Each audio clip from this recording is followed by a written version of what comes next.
அனைவருக்கும் இனிய வணக்கம். அஸ்ஸலாமு அலைக்கும். அந்த வகையில் இன்றைக்கு கிராம உத்தியோகத்தர் பரீட்சை அதில் மொழித்திறன் சார்ந்த ஒரு இறுதி கருத்தரங்களை நம்ம இணைஞ்சிருக்கோம். ஏற்கனவே இலவச வகுப்பு ஒன்று நடந்துச்சு. அதன் நம்பிக்கையின் அடிப்படையில் இன்றைக்கு நிறைய பேர் இணைஞ்சிருக்கீங்க. ரொம்ப நன்றி. அதே போல் உங்களோட பரீட்சைகள் சிறப்பாக அமைய வாழ்த்துக்களையும் தெரிவித்துக்கொண்டு நம்ம நேரடியாக நம்ம என்ன செய்வோம் அப்படின்னு கேட்டால் நம்ம செமினாருக்கு போவோம். அந்த அடிப்படையில் உங்களுக்கு தெரியும் மொழித்திறன் வந்து ஒரு முக்கியத்துவமுடைய ஒரு பாடமாக இருக்குதுன்னு நம்ம ஏற்கனவே நம்ம டிஸ்கஸ் பண்ணியிருந்தோம். ஜிஏக்யூ சாரி ஜிகே ஜென்ரல் நாலேஜ், அதே போல் ஐக்யூ, அதுக்கு நிகராக மொழித்திறனும் வந்து துணையாக இருக்குது. த்ரீ வீலில் 3 டயர் மாதிரி தான் 3 பாடமுமே. சரியா, ஒரு பக்கம் பெச் போனாலும் வண்டி நகராது. அதே போல் நீங்கள் என்ன செய்யணும்னு கேட்டால் 3 பாடத்துலையுமே சிறந்த புள்ளிகளை பெறும்போது தான் நம்ம வந்து என்ன செய்யலாம், முன்னோக்கி போகலாம். அந்த அடிப்படையில் நம்ம மொழித்திறனோட நம்ம நிறைய விஷயங்களை இன்றைக்கி பார்க்க போகிறோம். அப்போ முதல்ல பேப்பரை விளங்கி கொள்ளணும். அப்போ உங்களுக்கு ஏற்கனவே சொன்னது போல் மொழித்திறன் ப்ளஸ் கிரகித்தல். அப்போ மொழித்திறன்கின்ற போது நம்ம ஃபர்ஸ்ட்டாக வந்து இதுதான் பார்க்க போகிறோம். மொழித்திறன்னா இலக்கணம் சார்ந்த விடயங்கள் தான் கூடுதலாக வரும். சரியா, இலக்கணம், அதே போல் இரட்டை கிளவி, அடுக்கு தொடர், அந்த மாதிரி நிறைய விஷயங்கள். சரியா, இடுகுறி பெயர், காரண பெயர், அப்படி நிறைய தலைப்புகள் இருக்குது. எனவே அந்த தலைப்புகளை மையப்படுத்தி முதலாவது விஷயத்தை இப்போ பார்க்க போகிறோம். நம்ம இலக்கணம் சார்ந்த விடயங்கள் பெரும்பாலும் வந்து இடைவெளி நிரப்ப சொல்லி வரலாம், அல்லது எம்சிக்யூ வடிவில் வரலாம். வடிவம் எப்படி வேணுமா வரலாம். ஆனால் அந்த அவங்களுக்கு டெஸ்ட் பண்ணுவாங்க, இது உங்களுக்கு வந்து இந்த விஷயம் தெரியுதா இல்லையா அப்படிங்கிறத பரீட்சிப்பாங்க. அப்போ நம்ம என்ன செய்யணும், அந்த தலைப்புகளில் நம்ம தெளிவாக இருக்கணும். எனவே அது முதல்ல பார்ப்போம். அதுக்கு பிறகு இலக்கண தலைப்புகள் கொஞ்சம் தனியாக பார்ப்போம். அதுக்கு பிறகு நம்ம வந்து கடிதம், கட்டுரை, கிரகித்தல் பகுதி. சரியா, கிரகித்தல் அது நிறைய வகைகள் இருக்குது. அதெல்லாம் நம்ம பார்த்து முடித்தோம்னா அவ்வளோதான் விஷயம். பயப்பட வேண்டிய அவசியமே இல்லை. இப்போ நம்ம நேரடியாக நம்ம என்ன செய்யணும்னு கேட்டால் முதலாவது அந்த இலக்கணம் சார்ந்த அந்த மொழித்திறன் விடயங்களுக்கு போகும். எம்சிக்கு வடிவில் உங்களுக்கு நான் அதை கொடுத்துருக்கேன்னா, இப்போ நம்ம என்ன செய்வோம், அதை வளமையாக செய்கிற மாதிரி அந்த கேள்வியை வாச்சிட்டு அதுக்கான விடையை நீங்கள் செட் பாக்ஸில் போடுங்க. அப்போ நீங்கள் கவுண்ட் பண்ணிக்கொள்ளணும், எத்தனை சரி எடுக்கிறீங்கிறத கவுண்ட் பண்ணிக்கொள்ளணும். அதில் நம்ம என்ன செய்யணும்ட்டா அது அந்த விடையை போட்ட பிறகு நம்ம என்ன செய்யணும்ட்டா அதை டிஸ்கஸ் பண்ணுவோம். சரியா, அது எது விட என்ன மாதிரி அப்படின்னு இந்த மாதிரி தலைப்புகள் கூடுதலாக வரும். வரக்கூடிய தலைப்புகளை தான் என்ன செய்யணும்னா ஒன்றிணைச்சு உங்களுக்கு கேள்வியாக கொடுத்துருக்கேன். சரியா, ஓகே. பிடிஎஃப்லாம் நான் எல்லாம் முடியும் உங்களுக்கு போட்டு விடுவேன். ஏன்னா ஏன் முன்னுக்கு போடலை அப்படின்னு கேட்டால் ஒரு சுவாரஸ்யம் இருக்காது. ஏன்னா எல்லாத்தையும் செஞ்சுட்டு இங்கே கிளாஸ்க்கு வந்தீங்கன்னா அது ஒரு சுவாரஸ்யம் இருக்காது. அதனால தான் நான் இப்போ போட்டேன். அதுக்கு முடிய உங்களுக்கு நான் போட்டுருவேன். சரியா, ஓகே. இப்போ நம்ம நேரடியாக பார்ப்போம். பின்வருவனவற்றுள் சின்ன ஸ்பேஸ் வந்துருச்சு. பின்வருவனவற்றுள் உடன்பாட்டு ஏவல் ஒருமை வினைமுற்று. பின்வருவனவற்றுள் உடன்பாட்டு ஏவல் ஒருமை வினைமுற்று. விடையை போடுங்க பார்ப்போம். வந்தார்கள், வரவில்லை, வரமாட்டான், வந்தான். விடையை போடுங்க. செட் பாக்ஸில் விடையை போடலாம்.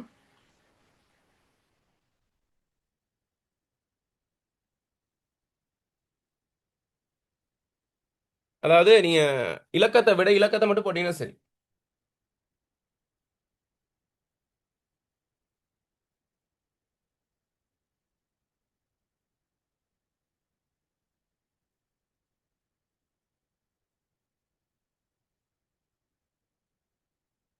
ஒரு 10 செகண்டுக்குள்ளே போடணும். அப்போ தான் நிறைய விஷயங்கள் நம்ம டிஸ்கஸ் பண்ண இருக்கு. நமக்கு ஒரு நாளில் முடிக்கிறது தான் ட்ரை பண்ணுறேன்.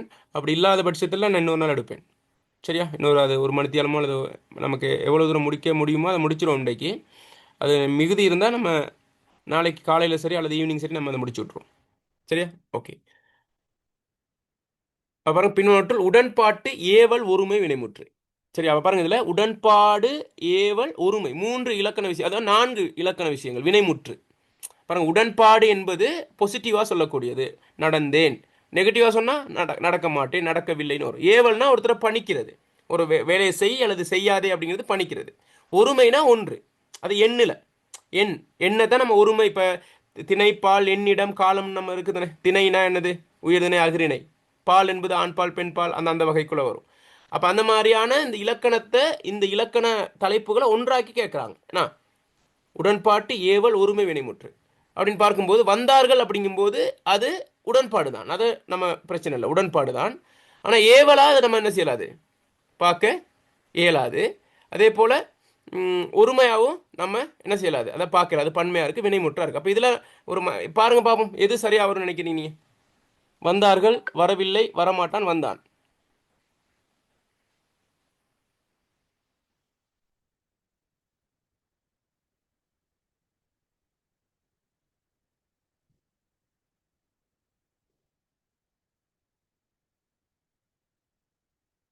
பார்ப்போம், அது சின்ன ஒரு மிஸ்டேக்கில் தானே கொடுத்துருக்கேன்னு பார்ப்போம். எந்த அளவு தூரம் நீங்கள் விடையும் போடுறீங்க, அந்த கேள்வி சரியா பிள்ளையாங்கிறதையும் நீங்கள் அவதானிக்கணும். உடன்பாடு உடன்பாடாக இருக்கணும், ஏவலாக இருக்கணும், ஒருமையாக இருக்கணும், வினைமுற்றா இருக்கணும்.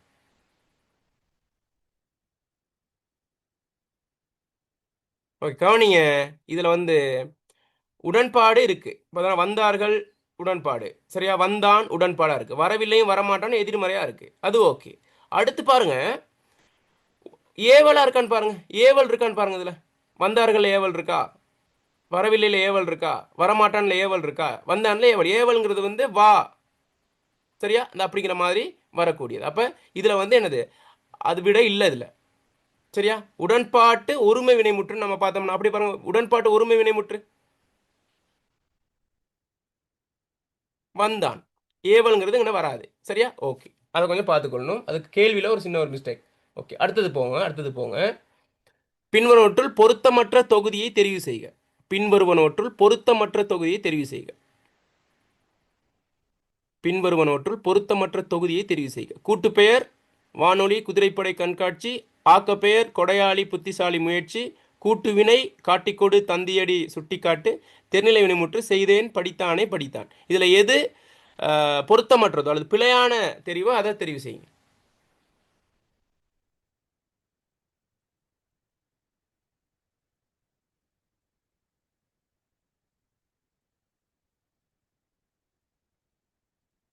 கொஞ்சம் வேகமாகவே செய்வோம்.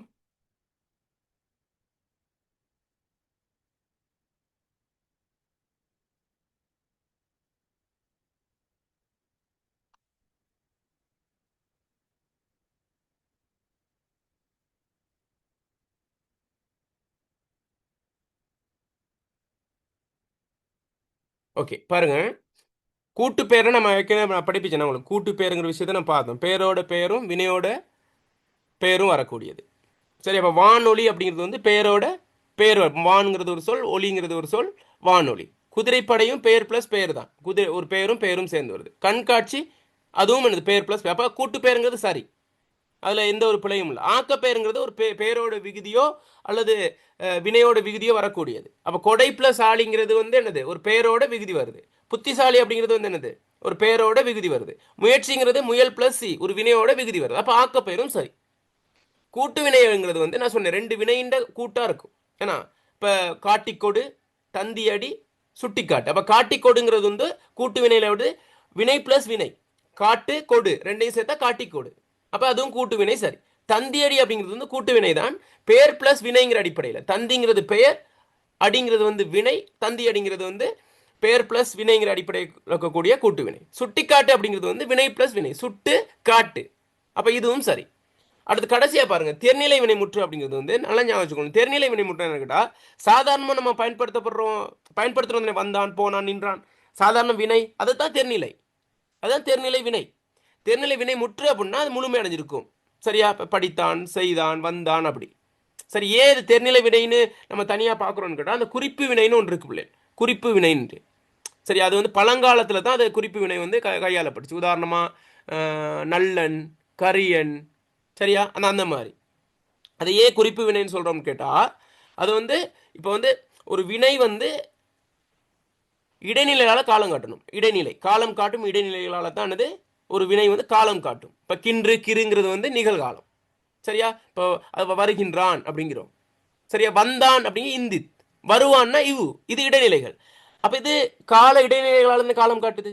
ஆனால் குறிப்பு வினை வந்து குறிப்பால் காலம் உணர்த்தும். உதாரணமாக நல்லன் அப்படின்னா அதுக்குள்ள நல்லன் அப்படிங்கிறது வந்து நல்லவன்.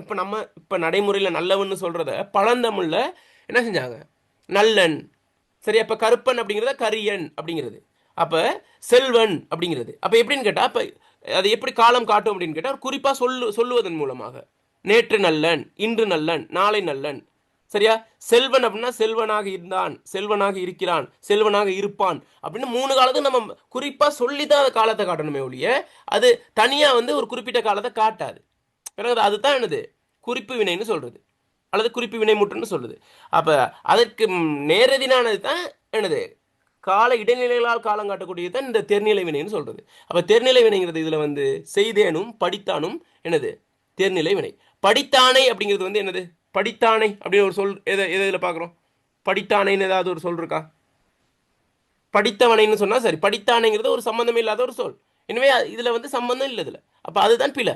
அப்போ இதில் எது விட அப்படின்னு கேட்டால் பொருத்தமற்ற விடையை நம்ம பார்க்கணும். 4வது விடை தான் பொருத்தமற்றது. சரியா? ஓகே, அடுத்தது வாங்க. பின்வருவனவற்றுள் கூட்டு வாக்கியத்துக்கு உதாரணமாக அமைவது. எல்லா தலைப்பும் பார்த்துக்கிட்டு இருக்கோம், நல்லா அவதாரமாக பார்க்கணும். எதுவும் டவுட் இருந்தால் நீங்கள் என்ட்ரைஸ் பண்ணி கேட்கலாம். சரியா? பின்வருவனவற்றுள் கூட்டு வாக்கியத்துக்கு உதாரணமாக அமைவது. விடைய போடுங்க.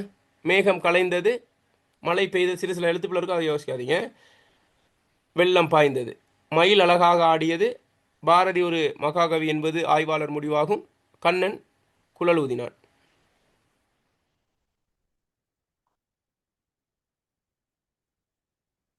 சொல்லுங்க அரஃபாத். மைக் அன்மியூட் சார், பண்ணுங்க. பெருநிலை வினை மட்டும் கொஞ்சம் விளங்கல சார், அதுக்கு ஒரு உதாரணம் சொல்லிட்டோம். Okay okay. இப்போ தெர்நிலை வினைங்கிறது வந்து சாதாரணமாக பயன்படுத்துகிற வினை, அது எல்லாமே தெர்நிலை வினை தான். அதாவது வெளிப்படையாக காலத்தை உணர்த்தக்கூடியது தெர்நிலை வினை. வந்தான், வா பிளஸ் இந்தித் பிளஸ் ஆன் வந்தான். சென்றான், செல் பிளஸ் இன் பிளஸ் ஆன்.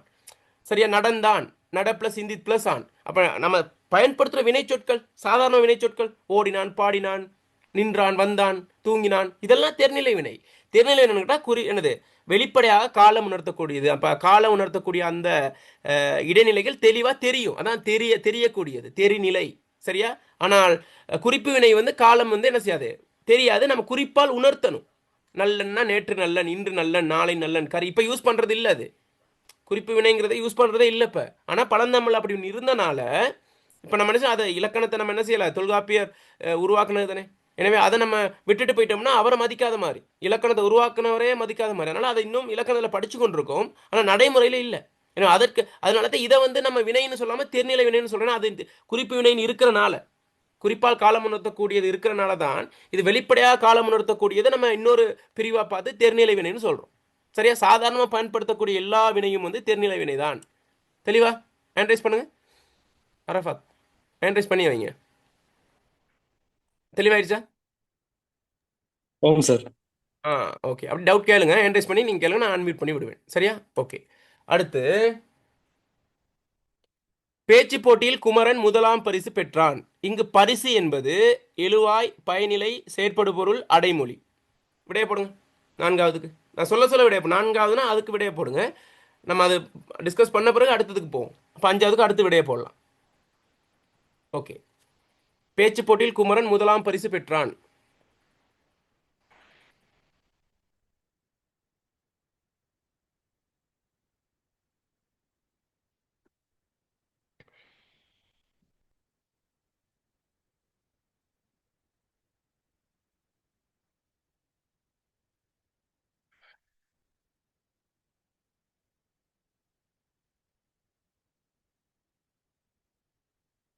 சரியா? பாருங்க. அப்போ உங்களுக்கு தெரியும் எழுவாய், பயனிலை, செயற்படு பொருள். சரியா? நம்ம சின்ன வயசுலேருந்தே அதை படிப்போம். நான் சின்ன கிளாஸ்லேயே அதை ஸ்டார்ட் பண்ணிடுவாங்க. ஏன்னா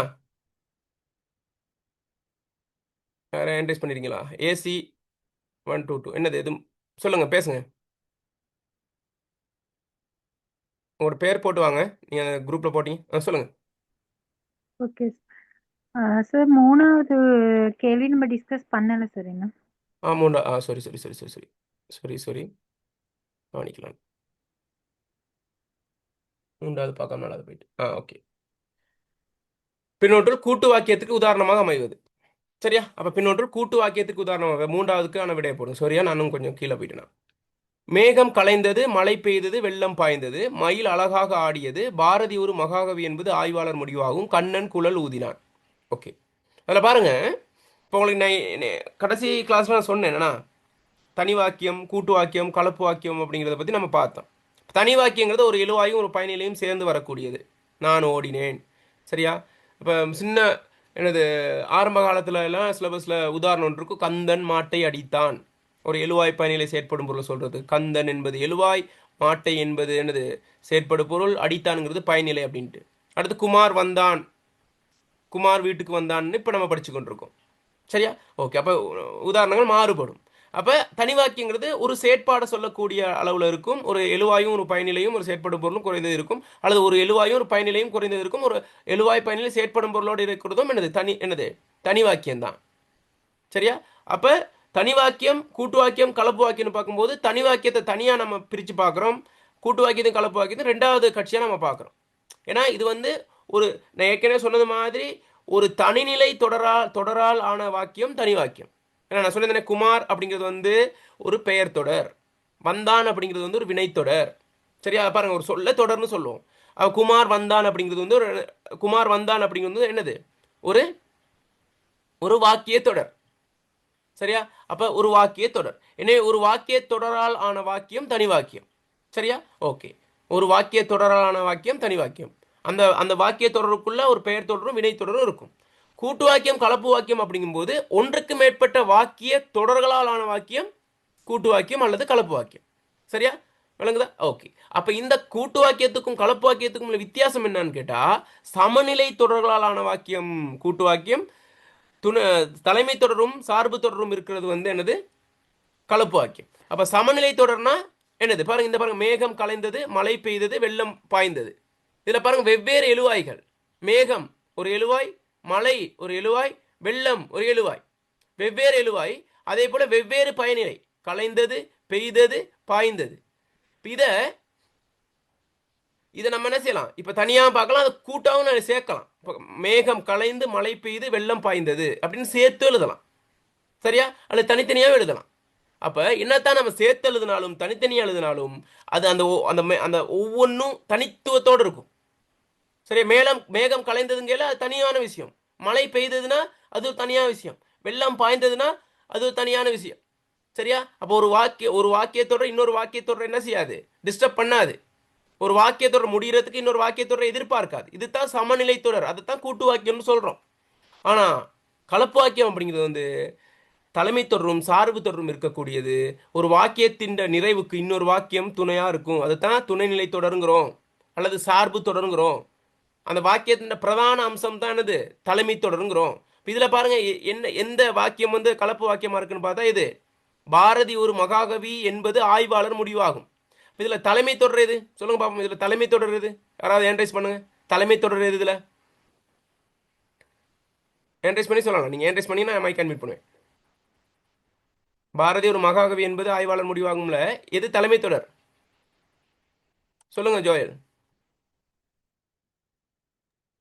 ஆய்வாளர் முடிவாகும். ஆய்வாளர் முடிவாகுங்கிறது வந்து தலைமை தொடர். பாரதி ஒரு மகாகவிங்கிறது வந்து என்னது, சார்பு தொடர். என்பதுங்கிறது இணைப்பிடை சொல். இந்த இணைப்பிடை சொல் ரெண்டையும் இணைக்குது. அப்ப இது வந்து என்னது, கலப்பு வாக்கியம். கண்ணன் குழல் ஊதினான்ங்கிறது என்ன வாக்கியம், ஒரு தனி வாக்கியம். அப்ப இதன் அடிப்படையில் இதில் கூட்டு வாக்கியத்துக்கு உதாரணம் வந்து 3வது. சரியா, சரின்னா சரி போட்டுக்கணும், பிள்ளைனா பிள்ளை போட்டுக்கணும். ஓகே, அடுத்து கவனிங்க. பேச்சு போட்டியில் குமரன் முதலாம் பரிசு பெற்றான். இங்கு பரிசு என்பது எழுவாய், பயனை, செயற்படு பொருள், அடைமொழி. விடைய போடுங்க, விடைய போடுங்க குயிக்கா. முதல்ல போட்டதாலும் பரவாயில்ல, இப்பயும் போடுங்க குயிக்கா.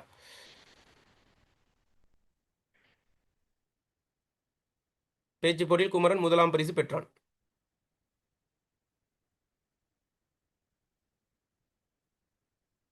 ஓகே,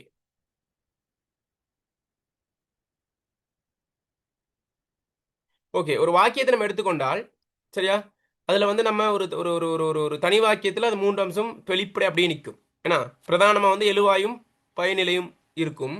சரியா, செயற்படு பொருள் மறைந்து வரும் அல்லது வெளிப்படையாகவும் வரும். சரியா, அதைத்தான் நம்ம வந்து என்னது, செயற்படு பொருள் குன்றிய வாக்கியம், செயற்படு பொருள் குன்றா வாக்கியம்னு சொல்லணும். செயற்படு பொருள் இருக்கிறது, செயற்படு பொருள் இல்லாததுங்கிற மாதிரி இருக்கு. இப்போ செயற்படு பொருள் வெளிப்படையா வராட்டியும், ஸ்கிரீன்ல இருக்காதீங்க, செயற்படு பொருள் வெளிப்படையா வராட்டியும் என்னன்னு கேட்டா அது வந்து என்னது, செயற்படு பொருள் குன்றா வாக்கியம் தான். என்ன சொல்றேன்னு கேட்டா, உதாரணமா நான் சாப்பிட்டேன், நான் சாப்பிட்டேன். இது செயற்படு பொருள் குன்றிய வாக்கியமா செயற்பொருள் குன்றா வாக்கியமா சொல்லுங்க பாப்பா, யாராவது ஒரு என்ட்ரேஸ் பண்ணுங்க. நான் சாப்பிட்டேன், நான் சாப்பிட்டேன், என்ட்ரேஸ் பண்ணுங்க, என்ட்ரேஸ் பண்ணுங்க குயிக்கா. நான் சாப்பிட்டேங்கிறது என்னது, செயற்படு பொருள் குன்றா வாக்கியம். ஏன்னா அதுக்குள்ள மறைஞ்சிருக்கு. சரியா, மறைஞ்சிருக்கு என்னது, உணவை அல்லது பானை அல்லது சோறைன்னு மறைஞ்சிருக்கு. ஆனா வெளிப்படையா வராட்டியும் என்னது, வெளிப்படையா வராட்டியும் வந்து என்னது, அது செயற்பொருள் குன்றா வாக்கியம் தான். வெளிப்படையா வந்தாலும் வந்து செயற்பொருள் குன்றா வாக்கியம் தான். செயற்படு பொருள் இல்லைன்னா தான் என்னன்னு கேட்டா என்னது, செயற்பொருள் குன்றிய வாக்கியம். உதாரணமா நான் சிரித்தேன், நான் சிரித்தேன் அப்படிங்கிறதுல என்னது, செயற்படு பொருள் இருக்கா இல்லையா? அப்ப செயற்படு பொருள் கண்டுபிடிக்கிறதுக்கு எதைன்னு கேள்வி கேட்டா சரி. நான் சாப்பிட்டேன், எதை சாப்பிட்டேன்கள வந்துச்சு தானே, சோறை இன்னொன்று வருது தானே, மறைஞ்சிருந்தாலும் வெளிப்படுது தானே. ஆனால் நான் சிரித்தேன் அப்படின்னா என்னது, அதுக்கு இல்லை, விட இல்லை. எதை சிரித்தேன், சிரிப்பை சிரித்தேன்னு சொல்லலுமா. நான் நனைந்தேன், எதை நனைந்தேன், இல்லை. நான் நடந்தேன், எதை நடந்தேன், விளங்குதா. அப்போ செயற்படு பொருள் வந்து அதில் அறவே இல்லாட்டி தான் செயற்படு பொருள் குன்றிய வினை.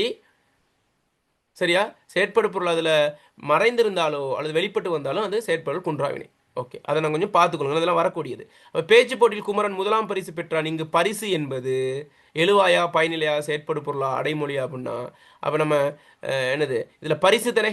பரிசுங்கிறது ஒரு பெயர் சொல்லா இருக்கு. பெயர்ச்சொல் வந்து ஒன்று எழுவாயா இருக்கும் அல்லது செயற்படு பொருளாக இருக்கும், பயனிலையாக இருக்காது. ஏன்னா பயனிலை வந்து வினையாக தான் இருக்கும், விளங்குதா. அப்போ எழுவாய் வந்து இங்கே குமரன் நம்ம கண்டுபிடிச்சிட்டோம். சரியா, பரிசுங்கிறது என்னவா இருக்கும், செயற்படு பொருளாக தான் இருக்கும். அப்போ அப்படியும் நம்ம டவுட்டாக இருந்தால் குமரன் முதலாம் பரிசு பெற்றான், அப்போ கேள்வி கேட்கணும், குமரன் எதை பெற்றான் அப்படிங்கிற கேள்விக்கு எது விட வருது, பரிசு அல்லது பரிசைன்னு சொல்லலாம். சரியா, விளங்குதா. இப்போ அந்த மாதிரி நம்ம பார்க்குறோம். அதன் அடிப்படையில் என்னது, இது வந்து செயற்படு பொருங்கிறது விட. சரியா, ஓவரா கஷ்டப்படுத்தி உங்களுக்கு வராது பிள்ளைகள், நீங்கள் கவலைப்பட வேண்டிய அவசியம் இல்லை. சரியா, ஓகே. அடுத்த கேள்வி, இந்தியா விண்வெளியில் ஏவுகணையை செலுத்தியது. இங்கு ஏவுகணை என்பது பண்புத்தொகை, உவமைத்தொகை, வினைத்தொகை, வேற்றுமை தொகை. இது ரொம்ப முக்கியமானது. விடைய போடுங்க பாப்போம். இந்தியா விண்வெளியில் ஏவுகணையை செலுத்தியது.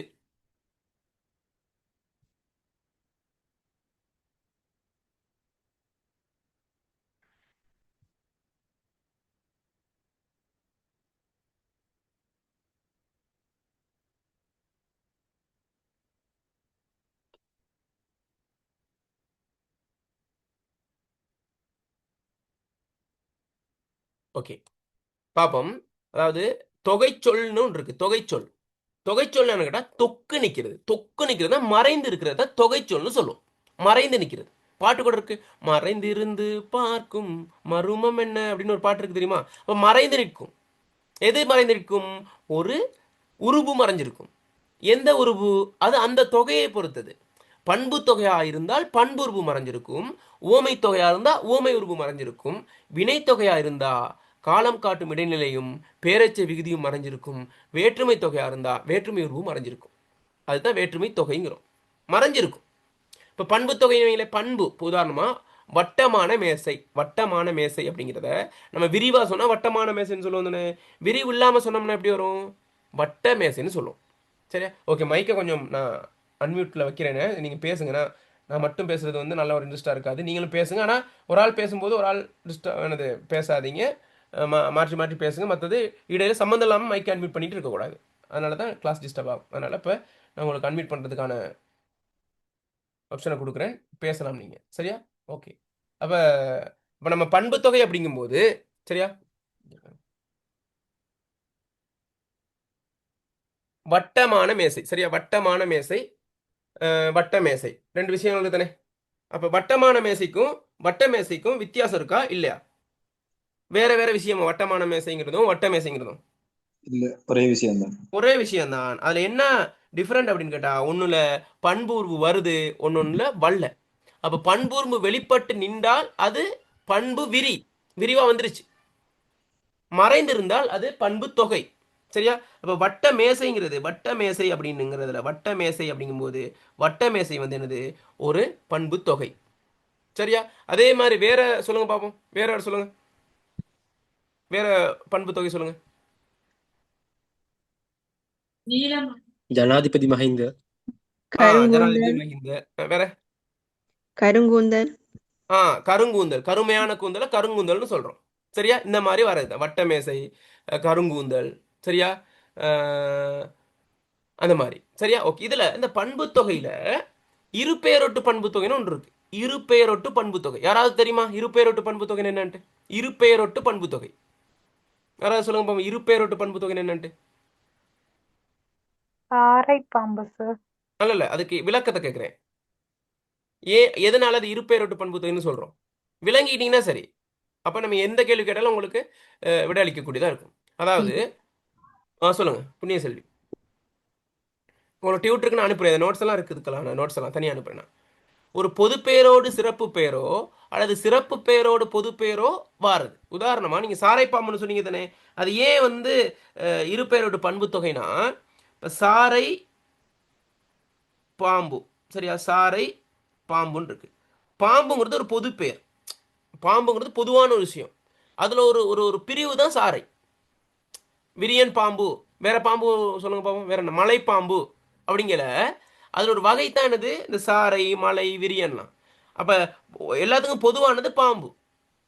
சரியா? அப்போ இதில் என்னன்னு கேட்டா, சாரைங்கிறது ஒரு சிறப்பு பெயர், ஏன்னா அதில் உள்ள ஒரு வகை. பாம்புங்கிறது பொது பெயர்.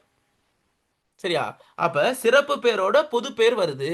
அப்ப சாரையாகிய பாம்பு அல்லது சாரையான பாம்புன்னு தான் சொல்லியிருக்கணும். ஆனா என்ன, அதுல உருபு மறைஞ்சிருக்கு. உருபு மறைஞ்சிருக்கு. மறைஞ்சிருக்கு. அதே சந்தர்ப்பத்தில் இதுல சிறப்பு பெயரும் பொது பெயரும் இணைந்து வந்திருக்கு. அதே மாதிரி பொது பெயரும் சிறப்பு பெயரும் மாறி வரலாம். இப்போ இது வந்து முதலாவதா வந்திருக்கிறது வந்து சிறப்பு பெயர், ரெண்டாவது வந்திருக்கு வந்து பொது பெயர். முதலாவது பொது பெயரா வந்து ரெண்டாவது சிறப்பு பெயரா வரலாம். உதாரணமா நான் சொன்னது என்னது, ஜனாதிபதி அனுர. ஜனாதிபதி அனுர அப்படிங்கிறது வந்து என்னன்னு கேட்டா, இந்த இடத்துல ஜனாதிபதிங்கிறது பொது பெயர். ஏன், அமெரிக்காவிலும் ஜனாதிபதி இருக்காரு, இலங்கையிலும் ஜனாதிபதி இருக்காரு. சரியா? பொது பெயர். அதுல சிறப்புங்கிறது நம்ம குறிப்பிட்ட நாட்டுக்குள்ள சிறப்பான ஜனாதிபதி நம்மட ஜனாதிபதி. விளங்குதா? அப்ப இந்த இடத்துல ஜனாதிபதிங்கிறது பொது பெயர், அனுரங்கிறது சிறப்பு பெயர். அப்ப ஜனாதிபதியாகிய அனுர அல்லது ஜனாதிபதியான அனுரன் தான் சொல்லணும். ஆனா அதுல என்ன, உருபு மறைஞ்சிருக்கு.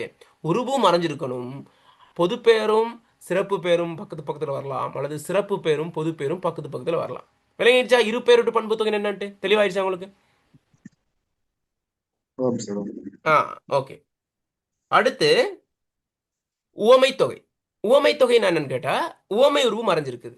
உதாரணமா, நிலா போன்ற முகம் அப்படிங்கிறது வந்து உவமை தொகை அல்ல, அது போன்றங்கிற உருவு வெளிப்படையா வந்திருக்கு. சரி, நிலா முகம் அப்படிங்கிறது தான் என்னது, நிலா முகம்ங்கிறது என்னது, உவமை தொகை. ஏன்னா மறைஞ்சிருக்கு. சரியா? ஓகே. அதே மாதிரி சொல்லுங்க, வேற ஒரு உதாரணம் சொல்லுங்க உவமை உவமை தொகைக்கு நீங்க. முத்துப்பல். கருங்கூந்தல், முத்து. கருங்கூந்தல். கருங்கூந்தல் சொல்லுங்க. என்ன கூந்தல்? கருங்கூந்தல் வராது, அது ஒரு அடைமொழியா தான் வரும். ஆ மலர் விழி, மலர் போன்ற விழி. சரியா? ஓகே. ஓகே, இப்ப கவனிங்க. இங்க உவமைன்னா என்னது, ஒன்று மாதிரி ஒன்று இருக்குங்கிறத சொல்றது. இது போல அது அப்படிங்கிறது வந்து உவமை. சரியா? அப்ப அதுல உவமை உருவு மறைஞ்சிருந்தா அது என்னது, உவமை தொகை. உருவகம்ங்கிறது என்னது, உருவக அணி. உவமைக்கு உருவகத்துக்கு என்ன டிஃபரண்ட்? உருவக அணி. உவமை அணிங்கிறது இது போல அதுன்னு ஒப்பிட்டு சொல்றது. உருவகம்னா அதுதான் சொல்றது. உதாரணம், இப்ப நிலா முகம். சரியா? சரியா? நிலா முகம் இது வந்து உவமையா உருவகமா? இதுவா? ஆ? உவமை, உவமை. உவமை. உவமையா உருவகமா? அப்ப நிலா உவமை. போன்ற முகம். நிலா போன்ற முகம். உவமை, நிலா முகம். சார் அந்த போல் இல்லாமல் சொன்னா அது வந்து உருவக அணி. ஆ, போல, போல, ஒப்பமான அதெல்லாம் உவமை வரும். கவனிங்க, அப்படி இல்லை, இப்படி இப்படி யோசிங்க. அதாவது உருவு வரலாம், வராம இருக்கலாம். இப்ப நிலா முகம்னு சொன்னாலும் சரிதான், நிலா போன்ற முகம்னாலும் அது உவமை தான். சரியா? நிலா போன்ற முகம்னால அது உருவு வெளிப்படையா வந்திருக்கு. நிலா முகம்னா உருவு வரல, அவ்வளவுதான் வித்தியாசம். ரெண்டுமே என்னது, உவமை தான். ஒன்னு உவமை தொகை, இன்னொன்னு உவமை தொகை இல்லாம வெளிப்படையா வந்திருக்கு. சரியா? நல்லா கவனிச்சுக்கொள்ளணும். உருவகணிக்கு எப்படி டிஃபரெண்ட் பாக்குறது அப்படின்னு கேட்டா, இப்ப பளிங்கு போன்ற பல் அப்படிங்கிறது உவமையா உருவகமா? பளிங்கு போன்ற பல் உவமை, உவமை. அந்த உவமை, பல் எப்படி இருக்கான், பளிங்கு மாதிரி இருக்கான், பளிங்கு மாதிரி இருக்கான். அப்ப இது மாதிரி அதுங்கிறது வந்து உவமை. அந்த புள்ளோட்ட பல்லு வந்து பளிங்கு மாதிரி இல்ல, பல்லே பளிங்கு தான், பட்பளிங்கு. எப்படி?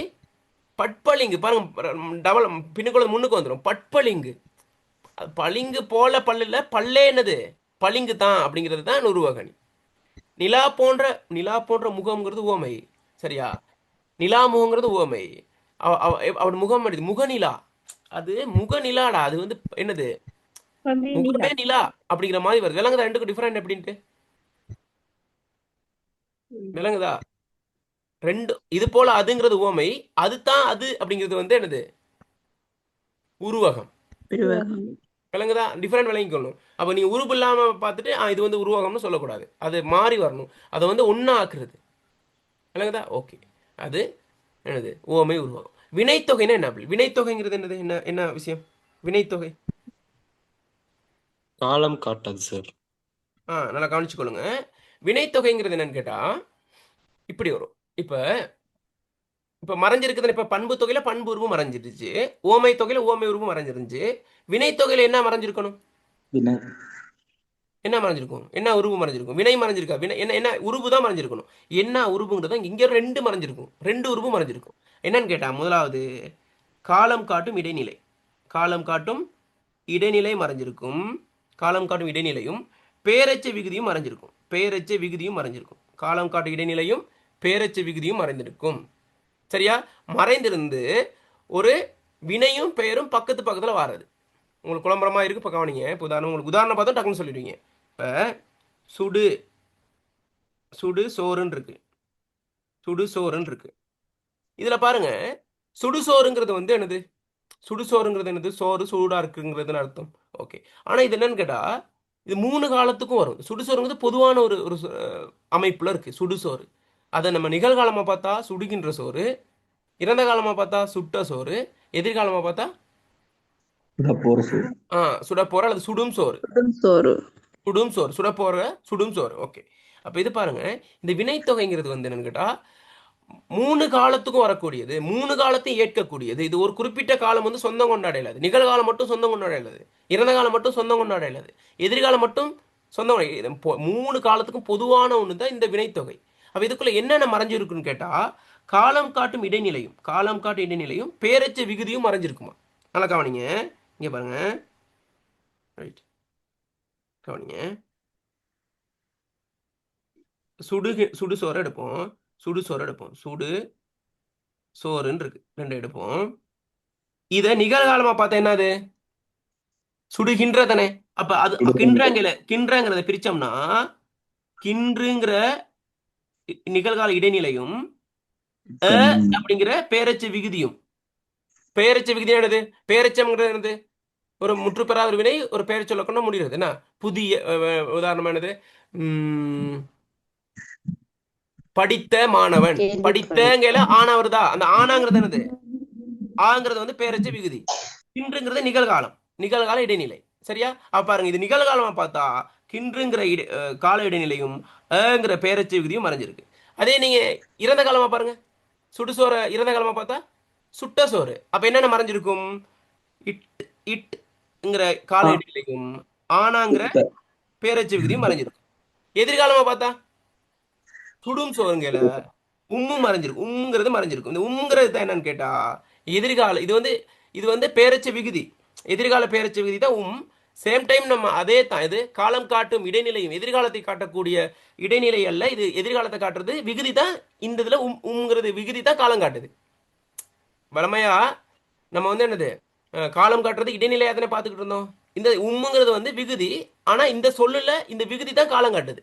சுடும் சோறு அப்படின்னா எதிர்காலத்தை தான் காட்டுது.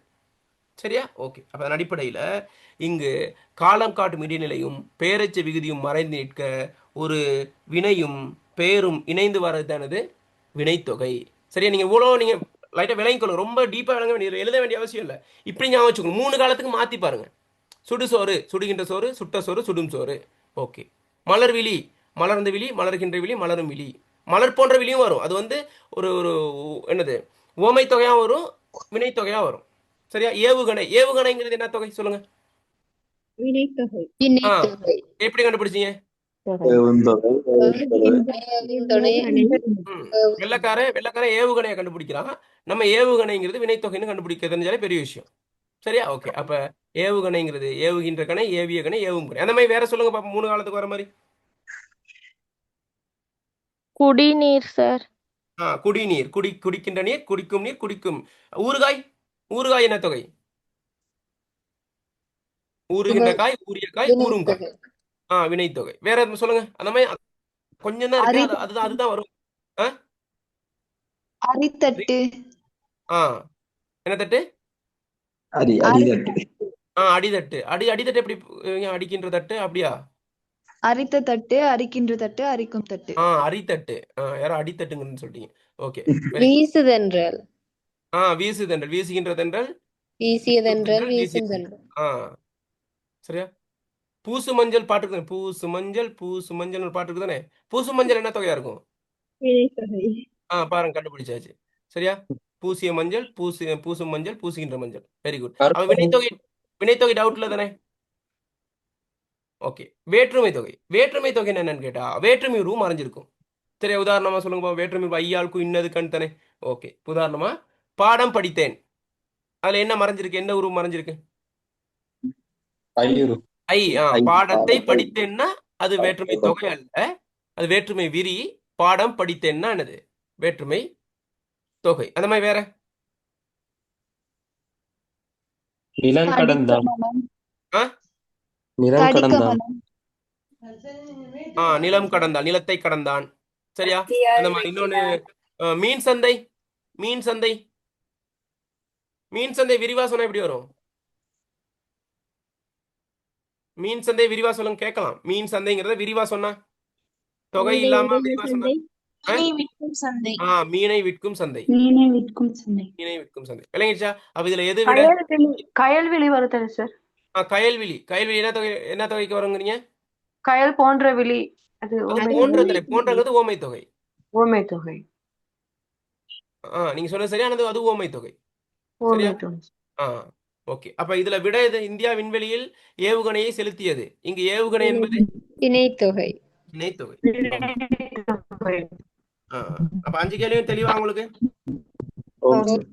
இப்ப 6வது கேள்விக்கு போக போறோம். டைம் எடுக்கும், செய்ய வழி இல்ல. என்கிட்ட நம்ம மேலோட்டம் நுனிப்புள் மேலாத உங்களுக்கு வந்துட்டா பின்னொட்டு ஏற்காத சொல். பின்னொட்டு ஏற்காத சொல் விடையப்படுங்க. பின்னொட்டு ஏற்காத சொல். பின்னொட்டு முன்னொட்டுன்னு இருக்கு விஷயம். என்ன அது பின்னொட்டு முன்னொட்டுன்னா? அதாவது இப்போ ஒரு சொல்ல உருவாக்குறது வார்த்தைக்கு பின்னுக்கு வர இது சார். சஃபிக்ஸ் ப்ரிஃபிக்ஸ்னு சொல்லுவாங்க இங்கிலீஷ்ல. ஒரு சொல்லுக்கு முன்னுக்கு வரது பின்னாடி. அப்ப சுத்தம், அத எதிர்கடுத்து என்னது? அசுத்தம். அசுத்தம். அந்த ஆனாங்கிறது முன்னொட்டு. ஆனாங்கிறது முன்னொட்டு. நீதி அநீதி, அந்த ஆனாங்கிறது என்னது? முன்னொட்டு, முன்னுக்கு வருது. அந்த ஆனாங்கிறதுக்கு அர்த்தம் இல்ல, ஆனா அது கருத்தே மாத்துது. அது ஒட்டுக்கு வந்து அர்த்தம் இருக்காது. ஆனா என்ன ஆகும்? அது ஒரு கருத்தை மாத்தும். இப்ப நீதி அப்படிங்கிறதுக்கும் அநீதிங்கிறதுக்கும் பெரிய ஒரு வேறுபாடு. ஆனா அந்த வேறுபாடை காட்டுறது எது? அந்த ஒரு ஒட்டு தான். விளங்குதா? அதை சொல்லுவாங்க, நல்ல ஒரு பழமொழி சொல்லுவாங்க, என்னது, சிறு துரும்பும் பல்லு குத்த உதவும்னு சொல்லுவாங்க தானே. கடுகு சிறிதனாலும் காரம் பெரிதுங்கிற மாதிரி தான் விஷயம் இந்த முன்னோட்டு. பின்னோட்டுங்கிறது என்னன்னு கேட்டா ஒரு சொல்லுக்கு பின்னுக்கு வருது, அதுக்கும் அர்த்தம் இருக்கு. அது பாருங்க, நோய் பிளஸ் ஆளி. இதுல நோயாளியில முன்னோட்டா பின்னோட்டா? அது பின்னோட்டு.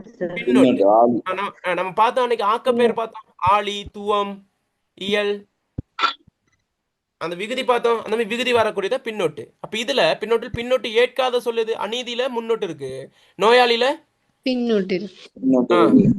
பின்னோட்டு. புதுமையில பின்னொட்டு. அரசியல்ல பின்னொட்டு. அப்ப பின்னோட்டு. அப்ப இதுல முன்னோட்டு எது இருக்கு? அநீதி. ஓகே. அதை கொஞ்சம் பார்த்துக்கொள்ளணும். ஓகே, அடுத்தது வாங்க.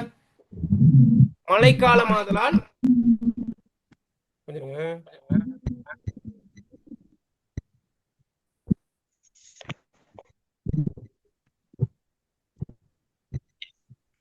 சார் 6வது கொஞ்சம் சொல்லுங்க சார்.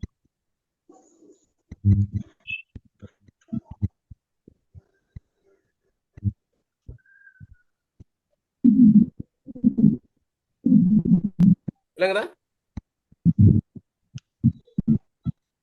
சார் 6வதுல மிச்சம் 3 எப்படி வரும்? அதாவது இப்ப பாருங்க, அநீதி அப்படிங்கும்போது முதலாவது பாருங்க, அது முன்னோட்டா பின்னோட்டா? முதலாவது எழுத்து வந்திருக்குன்னா அநீதிங்கல முன்னோட்டு வந்திருக்கு. நோயாளியில நோய் பிளஸ் ஆளி தானே,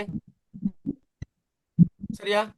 நோய் பிளஸ் ஆளி. இதுல வந்து புதுமைன்னு மட்டும் இல்ல, புதுமையாளன் ஆளன்னு வரணும். புதுமையாளன்னு வரணும். பாருங்க, ஒரு சில டைப்பிங் மிஸ்டேக். புதுமையாளன்னு வரணும். அரசியல், சரியா? இதுல பாருங்க, அநீதி அப்படிங்கும் போது முன்னோட்டு ஆனா வருது. நோயாளிங்கல நோய் பிளஸ் ஆளிங்கல ஆளிங்கிறது பின்னோட்டு. புதுமை ஆளனுங்கிறது பின்னோட்டு. அரசியல்ங்கல அரசு இயல்ங்கிறது என்னது? பின்னோட்டு. விளங்குதா? அப்ப இயல், ஆளன், ஆளிக்கு ஏதாவது அர்த்தம் இருக்கா? மைக்க மீட் பண்ணிக்கொள்ளுங்க. பேசும்போது மட்டும் நீங்க இது பண்ணீங்க, சரி? மற்ற ஆக்கள் எல்லாமே மீட் பண்ணுங்க, பேசுறாக்கள் மட்டும் அன்மியூட் பண்ணி பேசுங்க, இல்லை டிஸ்டர்பா இருக்கும். இந்து, ஷாமிலா, அஃப்ரா 3 பேரும் மீட் பண்ணுங்களேன்.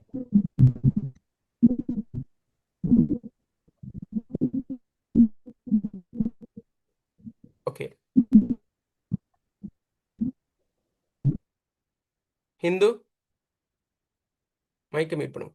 ஓகே, விளங்குதா? அப்ப அநீதி, நோயாளி, புதுமையாளன், அரசியல், அதுங்களை இயல், ஆளன், ஆளி, இதுல எல்லாம் என்னது பின்னோட்டு இருக்கு. அநீதியில மட்டும்தான் ஆனா முன்னோட்டு இருக்கு. விளங்குதா? அப்படித்தான் நான் பார்க்கணும். தெளிவாயிருச்சா? யாரை கேட்டது டவுட்? தெளிவாயிருச்சா? தெளிவா? ஓம் சார். ஆ, ஓகே. அடுத்து பாருங்க, மழைக்காலமாதலால் வாய்க்காலில் நீர் நிறைந்திருந்தது. இங்கு வாய்க்கால் என்பது இலக்கணமுடையது, இலக்கண போலி, எழுத்து போலி, மறு. விடைய போடுங்க, விடைய போடுங்க.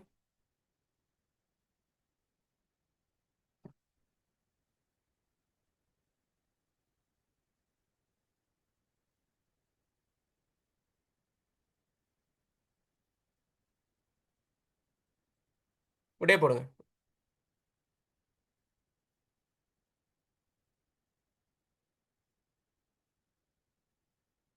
ஓகே, இதுல பாருங்க, மழைக்காலமாதலால் வாய்க்காலில் நீர் நிறைந்திருந்தது. சரியா? உண்மைக்குமே அது வாய்க்காலா கால்வாயா? உண்மைக்குமே அது பேரு வாய்க்காலா கால்வாயா? கால்வாய் கால்வாய் தான். நம்ம என்ன செய்யறோம்? அதை முன்னுக்குள்ளது பின்னுக்கு, பின்னுக்குள்ள முன்னுக்கு போட்டோம், வாய்க்கால் அப்படின்னு போட்டோம். சரியா? எனவே இது வந்து என்னது? இது இலக்கண போலி. இது இலக்கண போலி. என்னது? இது என்னது? இலக்கண ரீதியா அது என்னது சொல்றது? அதை ஏற்க இயலாது அதை. ஆனா அதை நம்ம உபயோகிக்கிறோம். வாய்க்கால்னு யாருக்கு விளங்காம இருக்குமா? கால்வாயை வாய்க்கால்னு சொன்னா விளங்காம இருக்கா? தெரியும் அது என்ன அப்படின்ட்டு. விளங்குதா? அப்ப இது இலக்கண போலி. அது பிழை தான். ஆனா நம்ம என்ன செய்யறத? அது ஏற்றுக்கொண்டோம். இலக்கண பிழை தான். ஆனா என்னது? அதை ஏற்றுக்கொண்டோம். இலக்கணம் உடையதுன்னா சாதாரணமா வருது. இப்ப வாய்க்கால்ங்கிறது சரி, கால்வாய்ங்கிறது இலக்கணம் உடையது. உண்மைக்குமே அது கால்வாய் தான். சரியா? ஆனா இது அதை மாற்றி சொன்னாலும் அதை நம்ம என்ன செய்யறோம்? ஏற்றுக்கொள்றோம். அது எல்லாரும் சொல்றாங்க அப்படியே சொல்லி சொல்லி நம்ம என்ன ஏற்றுக்கொண்டுட்டு அதை நடைமுறையில தமிழ்ல பயன்படுத்துறது என்ன சொல்றது? அதை இலக்கணமுடைய, இலக்கண போலி. இலக்கணமுடையதுன்னா சாதாரணமா சரியானதா இருக்கு. எழுத்து போலி, எழுத்து போலியே முதற்போலி, இடைப்போலி, கடைப்போலின்னு 3 இருக்கு. சரியா? முதற்போலி, இடைப்போலி, கடைப்போலின்னு. சரியா? உதாரணமா கடை எடுத்தா சாம்பல், முகம் அப்படிங்கிறத முகன்னு சொல்றது. 6 முகம், 6 முகன், அந்த இன்னனா வருது. சரியா? சாம்பல சாம்பர்னு சொல்றது. சரியா? அந்த மாதிரி வரக்கூடியதான் எழுத்து போலி. மறுவுங்கிறது நம்ம ஒரு கால வழக்கில் ஒரு மறி ஒரு விஷயத்த அப்படி போறது. எப்படி உதாரணமா எப்படி சொல்றது? இப்ப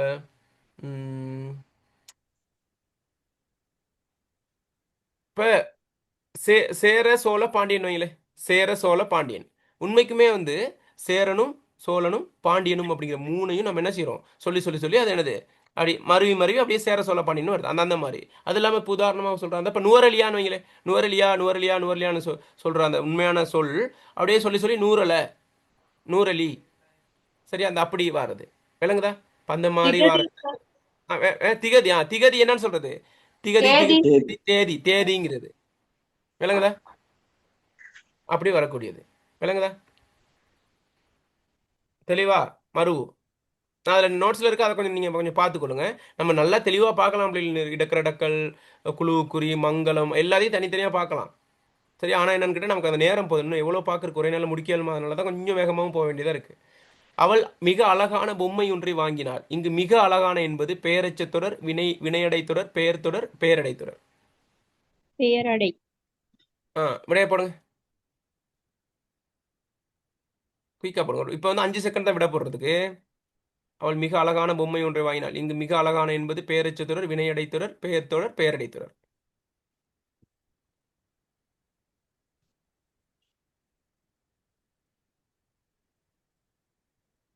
என்னது? என்ன தொடர்? நல்லா கவனிச்சு கொள்ளுங்க.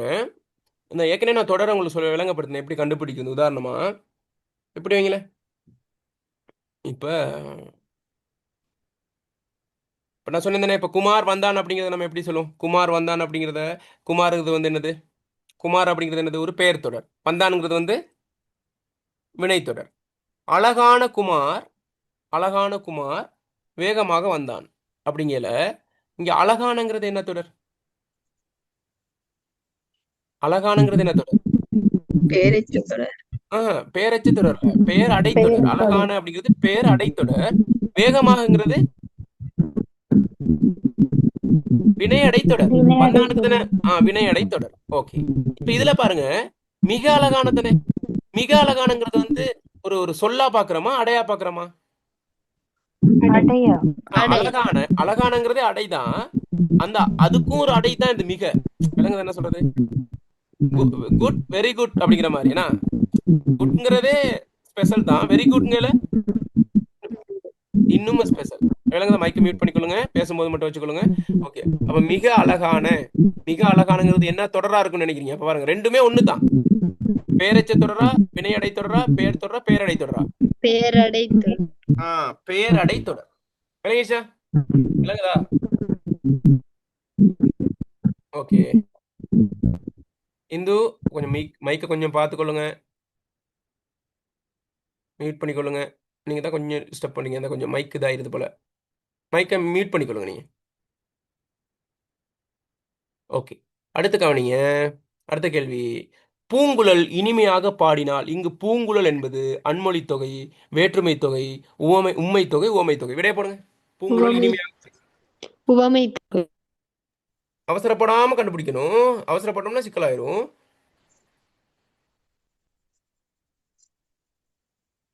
செட் பாக்ஸ்ல போடுங்க, யோசிச்சு கண்டுபிடிக்கணும். குயிக்கா முடிக்கணும்ட்டு பிள்ளையா முடிச்சுட்டு வரதில்ல. ஓகே, கவனிங்க. பூங்குழல் இனிமையாக பாடினால். இங்கு பூங்குழல் என்பது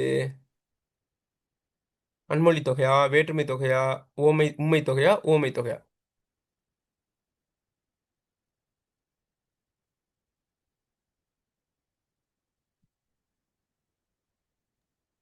சார் சொல்லுங்க. இந்த பெயர் தொடர் அது எப்படி வரும்? பெயர் தொடர்ங்கிறது வந்து ஒரு பெயர் சொல்லத்தான் பெயர் தொடர்னு சொல்றோம். அதை சொன்னேனே, குமார் வந்தான் அப்படிங்கல, குமாருங்கிறது ஒரு பெயர் சொல் தான். அந்த பெயர் சொல்லுக்கு இன்னொரு பேர் தான் பெயர் தொடருங்கிறோம். விளங்குதா? தொடர்னு சொன்னாலும் சரி, சொல்லுன்னு சொன்னாலும் ஒரு பொருள் தான். வாக்கியத்தையும் தொடர்னு சொல்லுவோம். நல்லா ஞாபகம் வச்சுக்கணும். இப்போ குமாருங்கிறது வந்து ஒரு பெயர் சொல், அதுக்கு நம்ம பெயர் தொடர்னு சொல்லலாம். வந்தானுங்கிறது வந்து ஒரு வினைச்சொல், அதுக்கு வந்து நம்ம என்ன வினை தொடர்னு சொல்லலாம். குமார் வந்தான் அப்படிங்கிறது வந்து ஒரு ஒரு வாக்கியம், அதை வாக்கிய தொடர்னு சொல்லலாம். விளங்குதா? அப்போ ஒரு சொல் தான் தொடர். ஒரு சொல் தொடரா இருக்கும், ஒரு வாக்கியமும் ஒரு தொடரா இருக்கும். விளங்குதா என்ன ஓகே சார். சொல்றேன்? ஓகே, அப்ப இதுல பூங்குழல் இனிமையாக பாடினால். இங்கு பூங்குழல் என்பது அன்மொழி தொகையா, வேற்றுமை தொகையா, உண்மை தொகையா, உவமை தொகையா? பூங்குழல விரிவா சொன்னா எப்படி வரும்? பூங்குழல விரிவா சொன்னா பூசக குழல்.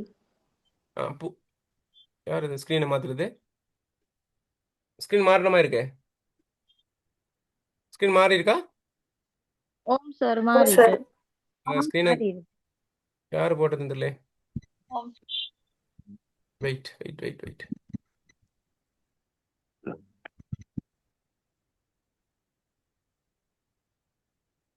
ஓகே, பார்த்து கவனிங்க, கொஞ்சம் பார்த்து இது பண்ணுங்க, ஆப்ஷனை கொடுங்க. ஓகே, சொல்லுங்க. பூங்குழல் இனிமையாக பாடினாள். இங்க பூங்குழல் என்பது அன்மொழி தொகை. அல்ல, பூங்குழல பிரிச்சா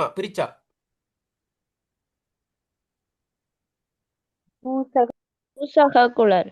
இல்ல, அது என்ன தொகை, என்ன பிரிச்சா? பூக்கள் போன்ற ம். குழல்ங்கிறது வந்து என்னது, ஒரு கூந்தல் மாதிரி, பூவாகிய கூந்தல் அப்படிங்கிற மாதிரி. சரியா? இப்ப கவனிங்க, நல்லா கவனிச்சுக்கொள்ளுங்க. இப்ப எப்படி வைங்களேன், இப்ப தேன்மொழின்னு இருக்கு. தேன்மொழி அப்படிங்கிறது வந்து எப்படி, என்ன என்ன என்ன தொகை? தேன்மொழிங்கிறது என்ன தொகை? உவமை தேன்மொழி. தொடர். ஆ உவமை தேன் போன்ற தொகை. மொழியை பேசக்கூடியவள். தேன் போன்ற மொழியை பேசக்கூடியவள். எப்படி அவர் பேசினால்னா இனிமையா இருக்கும். சரியா? பேசுறது பச்சை தூசணமா இருக்கும், பேசுறது இனிமையா இருக்கும். சரியா? அதான் தேன்மொழி. சரியா? ஆனா தேன்மொழின்னு தனியா பார்த்தோம்னா அது என்னது, தேன் போன்ற மொழி. சரியா? தேன் போன்ற மொழி. ஒரு கேர்ளுக்கு தேன்மொழின்னு பேர் வச்சுட்டானுங்களே, அது உண்மைக்குமே அதுக்கு பொருத்தம் இருக்கோ இல்லையோ, அது பேசுறது வந்து தேன் போன்ற அது இருக்கா இல்லை இல்லைன்னு தெரியாத பேர் வச்சுட்டாங்க. இப்போ ஆரோக்கியசாமின்னு பேர் வச்சிருப்பாங்க, ஆனால் ஆஸ்பத்திரியில் தான் அவர் இருப்பார், ஹாஸ்பிட்டலே தான் இருப்பார் 365 நாளும். வெள்ளை எண்ணெய் வச்சிருப்பார், கருப்பாக இருப்பார். அப்போ அந்த மாதிரிலாம் இருக்கு நிலைமை. ஆனால் இங்கே வந்து என்னன்னு கேட்டால், தேன்மொழின்னு நம்ம தனியாக பார்க்கும்போது, சொல்லா பார்க்கும்போது அது தேன் போன்ற என்னது சொல், தேன் போன்ற சொல். சரியா? அதே ஒரு பிள்ளையோட பேரா பார்க்கும்போது, ஒரு பிள்ளையோட பேரா பார்க்கும்போது அது பேரு. சரியா? இப்போ தேன்மொழி வந்தால்னா தேனை போன்ற என்னது சொல்லை உடைய அல்லது தேனை போல பேசக்கூடியவள் வந்தாள்னு நம்ம என்ன செய்யறதில்ல, அதை பிரித்து பார்க்கறது இல்லை. அது ஒரு பேரை தான் பார்க்குறோம், ஒரு எழுவாயை தான் பார்க்குறோம். விளங்குதா? தனியாக வந்தால் இப்போ உதாரணம் மலர்விழின்னு வைங்களே, மலர்விழின்னு தனியாக வந்தால் என்ன தொகை அது? மலர் போன்ற விழி ஓமை ஆ தொகை. உவமை தொகை. சரியா? மலர்ந்த விழி, மலர்கின்ற விழி, மலரும் விழின்னு 3 காலத்து மாத்துறதுனால அது என்னன்னு சொல்லலாம், என்ன தொகைன்னு சொல்லலாம்? வினைத்தொகைன்னு சொல்லலாம். வினைத்தொகை. வினைத்தொகைன்னு வினை சொல்லலாம். தனியாக பார்த்தா அதே மலர்விழி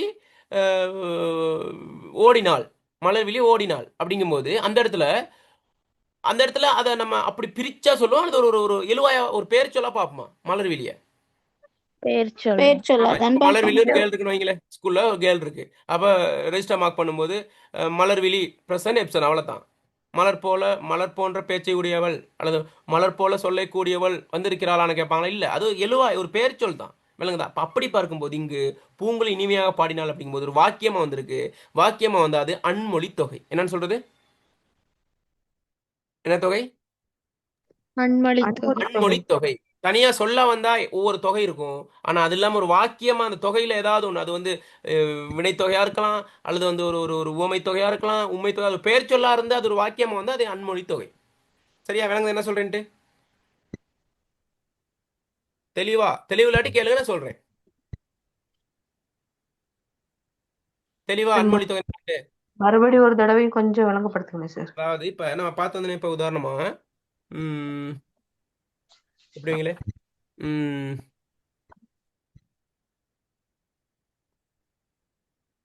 இப்ப தேன்மொழி எடுப்புமே. தேன்மொழி அப்படிங்கிறது வந்து தேனை போன்ற மொழியை தேனை போன்ற மொழி, தேன் போன்ற சுவையான மொழி சொல்.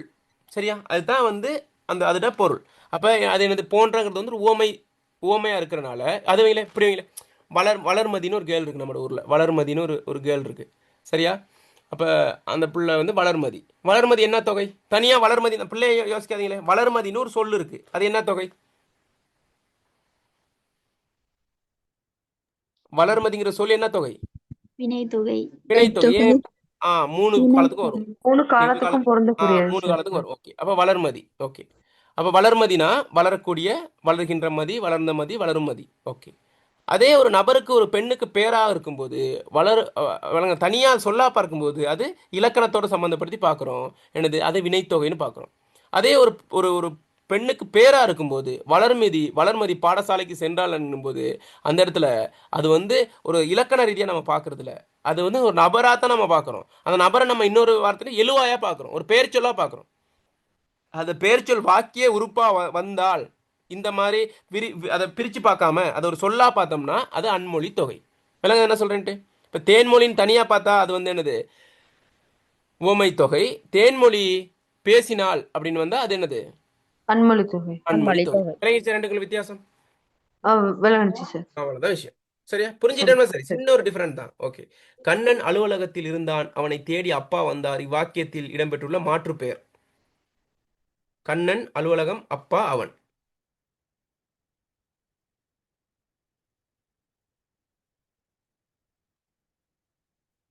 மாற்று பெயர்னா என்னன்னு கேட்ட பிள்ளைகள், ஒரு பெயருக்கு பதிலாக பயன்படுத்தக்கூடிய பிரிதொரு பெயர். அவன் அவன் இப்ப மூவிட பெயர்கள் தெரியுதானே உங்களுக்கு? மூவிட பெயர்கள் தெரியுமா? தன்மை, முன்னிலை, படர்க்கை.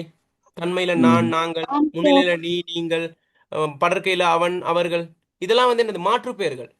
ஏன் மாற்று பெயர்னா, இப்ப நான் சொல்றேன்னா எனக்குன்னு ஒரு பெயர் இருக்குதானே. நான் ஒரு ஆசிரியர்னா யார் நான்? எனக்கு ஒரு பேர், ராம்கின்னு ஒரு பேர் இருக்கு. சரி, நீ அப்படிங்கும்போது உங்களை நான் சொல்லும்போது நீ ஏன் பாடசாலைக்கு வரவில்லை, அல்லது நீங்கள் ஏன் பாடசாலைக்கு வரவில்லைங்களா? நீங்கள்ங்கிறது யாரோ ஒரு நபராக இருப்பார் தானே. அது ஃபாத்திமாவாக இருக்கலாம், அல்லது குமாராக இருக்கலாம், அல்லது யாராவது இருக்கலாம். இல்லைங்க என்ன சொல்கிறேன்ட்டு? அப்போ அது ஒரு மாற்று பெயர். அவன்கிறது மாற்று பெயர் இல்லையா? பேர் தான். அப்போ மூவிட பெயர்கள் எல்லாமே மாற்று பெயர்கள் தான். அந்த மூவிட பெயர்களில் தன்மை ஒருமை, தன்மை பன்மை, அவன் அவர்கள், முன்னிலையில் முன்னிலை ஒருமை, முன்னிலை பன்மை. என்னது? நீ, நீங்கள். படற்கையில் அவன் அவர்கள், அது அப்படி, அது அவை அப்படின்னு வரும். உயர்தனைக்கு வரும், அகிரணைக்கு வரும், அப்படி வரும். விளங்குதா? ஓகே. இப்போ நம்ம என்ன பார்க்குறோம்? இதில் கண்ணன் அலுவலகத்தில் இருந்தான், அவனை தேடி அப்பா வந்தார். இவ்வாக்கியத்தில் இடம்பெற்றுள்ள மாற்று பெயர். கண்ணனுங்கிறது மாற்று பெயரா பெயரா? பெயர் கண்ணனோட பெயர் பெயர். பெயர் கண்ணன் வந்து அலுவலகம் பெயர் சார். பெயர் தான். அலுவலகங்கிறது ஒரு பெயர் சொல் தான், மாற்று பெயர் அல்ல. சரி, அப்பாங்கிறது பெயரா மாற்று பெயரா? பெயர் பெயர். அவன் அப்ப எது விட அப்ப அவன் அவன் அவன் சார். அவன் அவன் யாரு உண்மைக்குமே? அவன் கண்ணன் கண்ணன். கண்ணன் நல்லது இருந்தா அவன் கண்ணன். கண்ணன் தான் இந்த இடத்துல மறைஞ்சிருக்காரு. அவன் கண்ணனுக்கு பதிலா பயன்படுத்துறோம். ஒரு பெயருக்கு பதிலாக பயன்படுத்தக்கூடிய பிரிதொரு பெயர் சொல். தெளிவா? ஓகே, அடுத்த கேள்விக்கு போவோம். பொருத்தமற்ற உதாரணம் இடம் பாருங்க. நம்ம ஒரு கேள்வியில நிறைய தலைப்புகளை டிஸ்கஸ் பண்றோம். பொருத்தமற்ற உதாரணம் இடம்பெற்றுள்ள சொற்தொகுதியை தெரிவு செய்க. பெயர்ச்சொல், இடுகுறி பெயர், வினைச்சொல், உரிச்சொல். சரியா? இதுல பொருத்தமற்ற தெரிவு செய்ய பார்ப்போம். பெயர்ச்சொல் விடைய போடும், குயிக்கா போடுங்க. ஒரு 5 செகண்ட்குள்ள போடுங்க. அப்பதான் டிஸ்கஸ் நம்ம டைம்ல கடற்கன்னு போகணும். நீங்க பாருங்க, எக்ஸாம் முடிச்ச வரையில புன்னகை ததும்ப வருவீங்க. வந்திருக்கடா அப்படின்ட்டு. சரியா? அதனால கொஞ்சம் அவதானமா பாருங்க. இதுதான் வரப்போகுது. சரியா? பெயர்ச்சொல். பெயர்ச்சொல் அப்படிங்கும்போது கதிரை, மார்கழி, செம்மை, இது எல்லாமே பெயர்ச்சொல்லான்னு பாருங்க.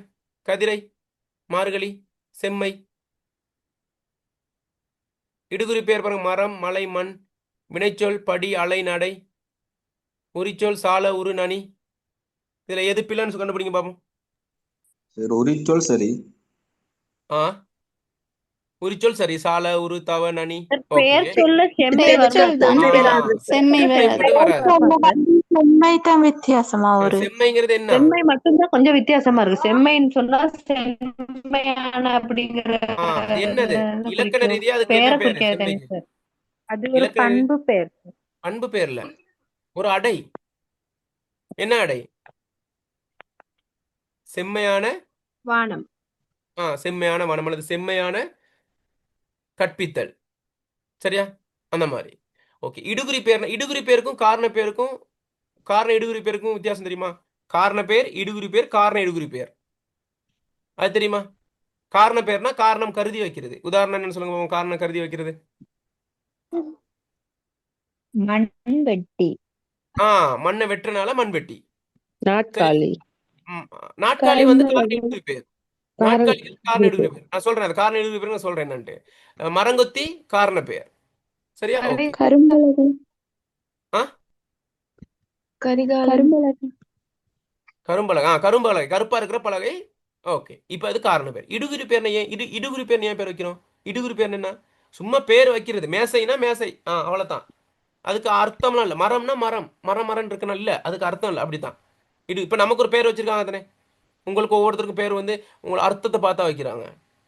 அர்த்தத்தை பார்த்து வைக்கிறாங்க. இல்லை, இடுறோம், ஒரு பேரை இடுறோம். அதான் இடுகுறி பேர். குறிச்சு சொல்றதுக்கு பேர் இல்லை, அதான் இடுகுறி பேர். சும்மா வைக்கிறது. மடிக்கணினி இடுகுறி பேர் காரண பேரா? காரண பேர். மடியில வச்சுக்கிற கணினி. ஓகே. காரண இடுகுறி பேர்னா காரணம் கருதும் போது காரணத்தை கொடுக்கும், காரணம் கருதாத போது காரணத்தை கொடுக்காது. உதாரணமா இப்ப எப்படி வைங்களேன், முள்ளி, முள்ளின்னு வைங்களேன்.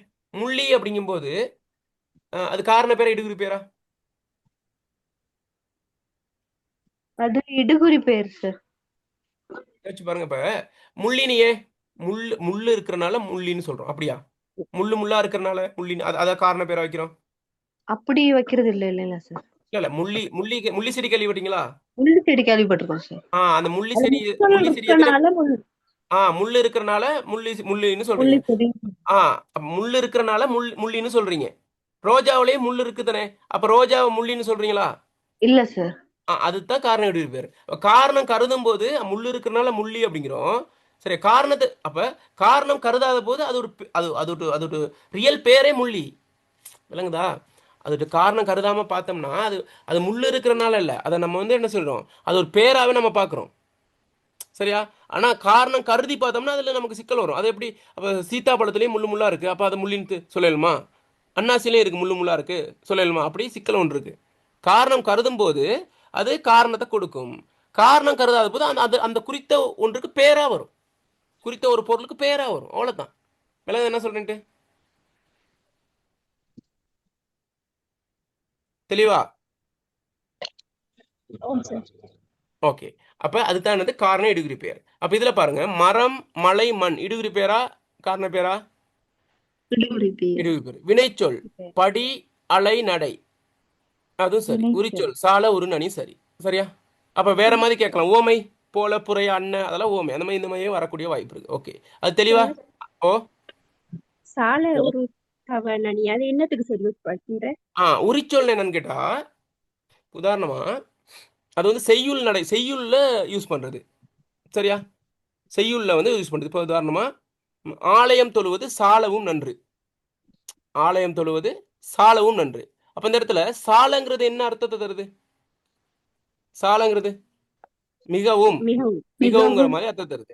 இப்ப நனி அப்படிங்கிறது வந்து என்னன்னு கேட்டா, நனி அப்படிங்கிறது வந்து காவல், அழகிய அப்படின்னு நிறைய அர்த்தம் இருக்கு. இப்ப நனி நனி நனி நடை, நனி நடை அப்படின்னா அது என்ன? நனிங்கிறதுக்கு என்ன பொருளா இருக்கும்? அழகான அப்படிங்கிற மாதிரி இருக்கு. சரியா? நனி நனி சாரி நனி நடைனா அழகான. அப்ப என்ன சொல்றேன்னு கேட்டா, அப்ப நனிங்கிற அந்த சொல் ஒரு செய்யுள்ள ஒரு செய்யுள்ள வந்து ஒரு குறிப்பிட்ட சொல். சரியா? அந்த சொல் ஒரு இடத்துல ஒரு அர்த்தத்தை தரும், இன்னொரு இடத்துல இன்னொரு அர்த்தத்தை தரும். சரியா? நனி நடை அப்படிங்கும்போது அழகான, நனி காவல் அப்படிங்கும்போது மிகுந்த மிகுந்த அப்படிங்கிற மாதிரி பொருள் தருது. அப்போ சொல்ல ஒன்று தான், ஆனால் அது வெவ்வேறு இடங்கள்ல வெவ்வேறு பொருள்ல வருது. விளங்குதா? செய்யுள்ள விளங்குதா? அதுதான் உரிச்சொல்னு சொல்றது.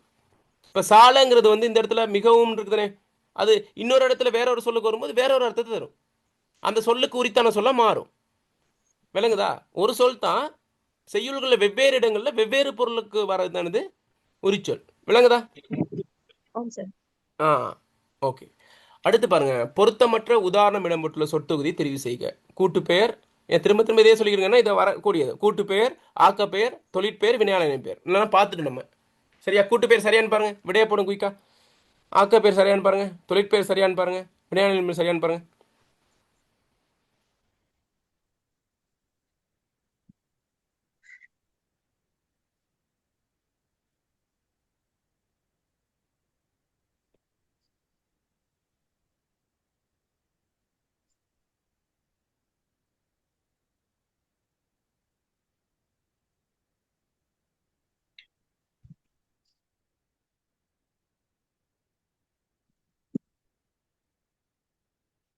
எது?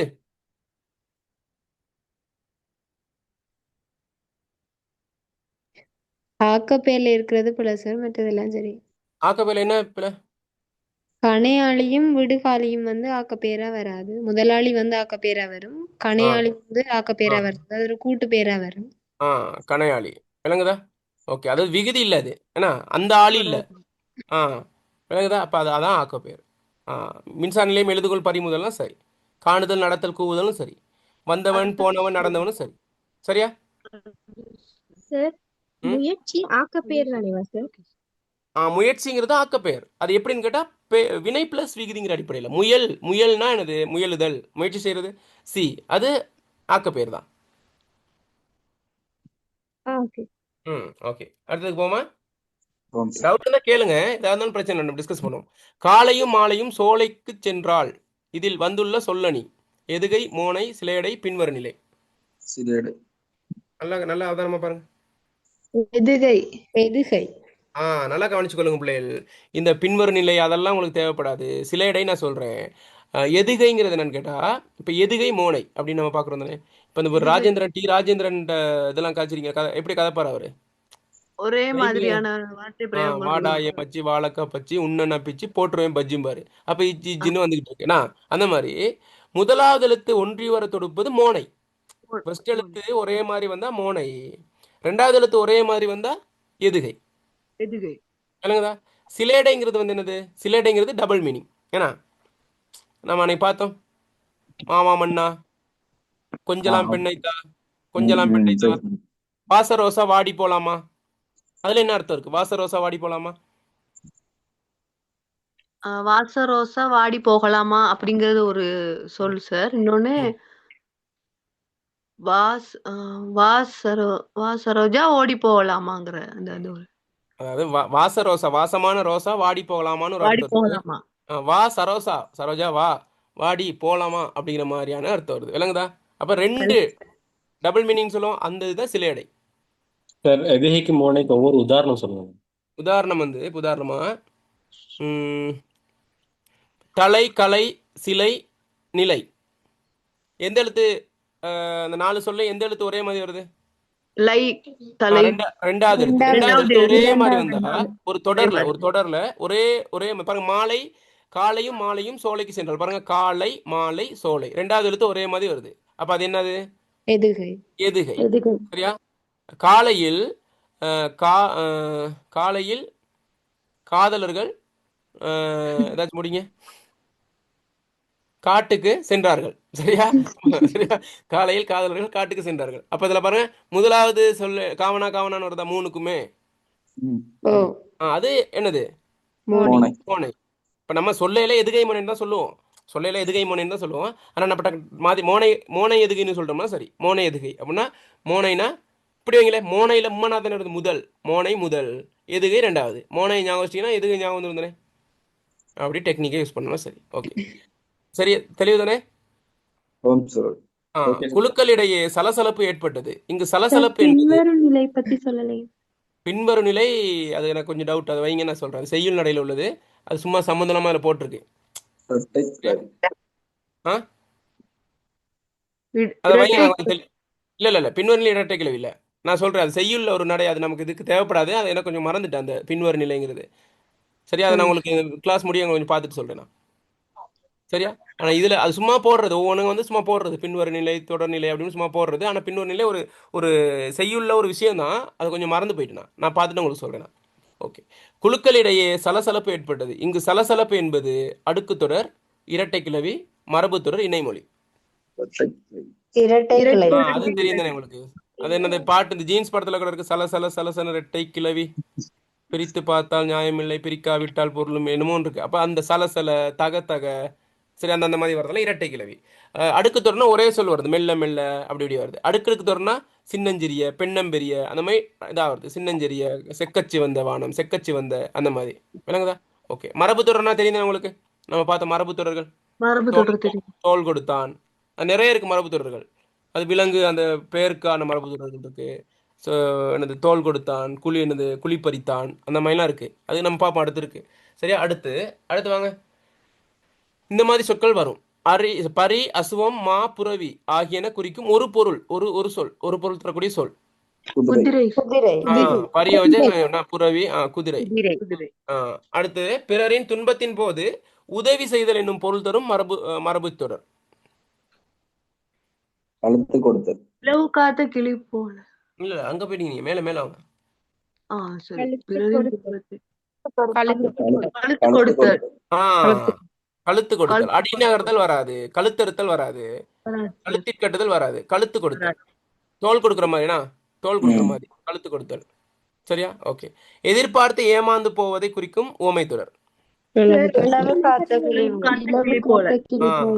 அந்த ஒரு படத்துல வடிவேல் சொல்லுவாரு, என்ன தலைநகரம்னு ஒரு படம் இருக்கு, பாத்துறீங்களா? ஒரு கதை, இலவு காத்த கிளின்னு ஒரு கிளி இருந்துச்சான். அந்த கிளி இலவம் பஞ்சு மேல ஆசைப்பட்டுச்சான். அப்ப அந்த இலவம் மஞ்சு எப்ப பூக்கும், எப்ப காய்க்கும், எப்ப பூக்கும்னு காத்துக்கிட்டு இருக்கான். கடைசியில அங்கிருந்து அது வெடிச்சு அங்கிருந்து பஞ்சு பஞ்சா வெளியே வந்துச்சான். வெடிச்சது பஞ்சு மட்டும் இல்ல திவ்யா, அந்த கிளியோட குட்டி நெஞ்சுன்னு சொல்லுவார் தானே. அந்த மாதிரியான விஷயம் தான் அது. அப்ப இலவு காத்த கிளி. சரி, இலவு காத்து கிளி போல, அதுதான் சரியான வருது. சரியா? ஓகே. ஓ, மேல அந்த கழுத்தில் கட்டுதல், அதுக்கு என்ன சார் மரபு தொடர் விளக்கம்? அதுதான் கொஞ்சம் பார்க்கணும். கழுத்தி கட்டுதல் இல்லை, ஒவ்வொன்றுக்கும் ஒரு அர்த்தம் இருக்கும், அதை கொஞ்சம் பார்த்துக்கணும். சரியா? ஓகே. கொஞ்சம் பார்த்து சொல்றேன். நான் அதை கொஞ்சம் நோட் பண்ணிக்கொள்ளுங்க. இப்போ நம்ம கிளாஸ் முடிய நான் அதை அப்படி போடுறோம். சரி, நிறைய இருக்கு. அதுதான் கழுத்தறுத்தல் நிறைய இருக்கு. நம்ம அதை குயிக்காக அதை பார்த்து தான் நம்ம இது பண்ணிக்கொள்ளணும். நிறைய பாடமாக்க வேண்டி வரும். அடி நகர்த்தலுக்கும் இருக்கு, கழுத்தறுத்தலுக்கும் இருக்கு, கழுத்தி கட்டுதலுக்கும் இருக்கு. அதை கொஞ்சம் நான் பார்த்து சொல்றேன். அதை கொஞ்சம் நோட் பண்ணி எனக்கு யாரு ஸ்டெப்னி யாராச்சும் போட்டு விடுங்க, நான் அதை பார்த்துட்டு சொல்றேன். நீங்களே சர்ச் பண்ணாலும் வரும். சரியா? ஓகே. அப்ப முதல்ல ஒன்றும் பார்த்தா வலிந்து திணித்தல் வேணும் சார். கழுத்து கட்டுதல். வலிந்து திணித்தல். ஆமா, சரியா? அது பாத்தீங்களா? கழுத்தி கட்டுதல்னா ஓம் சார். வலிந்து திணித்தல். நான் இப்ப பாத்துங்களேன். கழுத்தி கட்டுதல்னா வலிந்து திணித்தலா, வலுக்கட்டாயமாய் திணித்தல். எப்படி சொல்றது? இவளை வந்து என் கழுத்துல கட்டிட்டு போயிட்டீங்கன்னா சொல்லுவாங்க. அப்ப என்னது, விருப்பமே இல்லாம வலிஞ்சு கொடுக்குறது, அந்த மாதிரி. கழுத்தறுத்தல்னா கட்டாயமாக கட்டுறது பண்றது. கழுத்தறுத்தல்னா கழுத்தறுத்தல்னா தீமை துரோகம் செய்தல். ஏமாற்றுதல் தானே. நம்பிக்கை துரோகம். அடிநகர்தல் அடிநகர்தல் இடம்பெயர்தல் சார். இடம்பெயர்தல் அடிநகர்தல் இடம்பெயர்தல் விளங்க. இந்த மாதிரி நிறைய இருக்கு. இப்போ அதை கொஞ்சம் பார்த்துக்கணும். அதே மாதிரி அப்போ பிறகு பார்ப்போம். அதே மாதிரி நிறைய கொஞ்சம் பார்த்துக்கொள்ளுங்க. கழுத்து, தோல், கால், அந்த மாதிரி அந்த உறுப்புகளோட சம்மந்தப்பட்ட நிறைய மரபு துறைகள் வரும். சரியா? அப்போ எதிர்பார்த்து ஏமாந்து போவதை அதுவும் பார்த்துட்டோம். அடுத்தது பார்ப்போம்.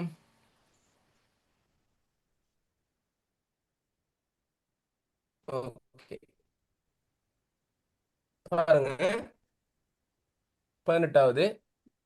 பின்வரும் வினாக்கள் ஒவ்வொன்றிற்கும் மிக பொருத்தமான விடையை தெரிவு செய்க. தென்னை நிலையது பிள்ளை, வடலி. பனை நிலையது வடலி சார். வடலி. வடலி. அந்த மாதிரி அந்த மாதிரி இந்த மாதிரி இளமை பெயர்கள் இருக்குது. இந்த மாதிரி அதெல்லாம் பாருங்க, நிறைய பாடமாக்குங்க.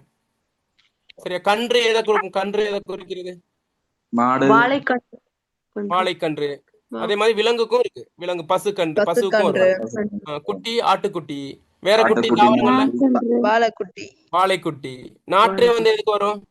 தென்னை. தென்னை. நெல்லுக்கு வரும். வடலி வந்து எதுக்கு வரும்? பனை. ஓகே, அந்த மாதிரி வரும். சரியா? பனை. சார், ஓகே, அந்த மாதிரி நிறைய நாட்டு பாடம் இது. தென்னை மரம். ஆமா, அதுக்கும் வரும். ஒண்ணு வந்து அப்படியே வரும். சரியா? ஒண்ணு வந்து ரெண்டுக்கும் வரக்கூடியதா இருக்கும். அப்படி அதை கொஞ்சம் நிறைய பாடமாக்குங்க. கொஞ்சம் பாருங்க, நெட்ல அடிச்சிங்கன்னா இதெல்லாம் கொஞ்சம் நோட் பண்ணிக்கங்க. மரபு தொடர்கள் கட்டாயம் வரும். ஆனா அது கொஞ்சம் குழப்பற மாதிரியான விஷயம் தான் வரும். பார்த்துக்கணும். இதே தான் வரும்னு சொல்லலாது, இந்த மாதிரி வரும்.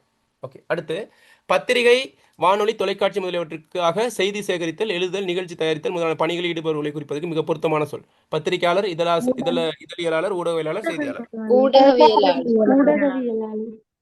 சரியா? ஊடகவியலாளர். பத்திரிகை, வானொலி, தொலைக்காட்சி முதலியவற்றுக்கு செய்தி சேகரித்தல், எழுதுதல், நிகழ்ச்சி தயாரித்தல் எல்லாமே வருது. நான் எழுதுறது. இப்போ இதழாசிரியர்னா இதோட சம்பந்தப்பட்டது மட்டும்தான் வரும். செய்தியாளர்னா அது செய்தியை சேர்க்கறது மட்டும்தான் வரும். அப்ப எது வரும் விட? ஊடகவியலாளர். ஊடகவியலாளர். சுவை, ஒளி, ஊறு, ஓசை, நாற்றம் என்பன ஐம்பொறி, பஞ்சபூதம், ஐந்திணை, ஐம்புலன்.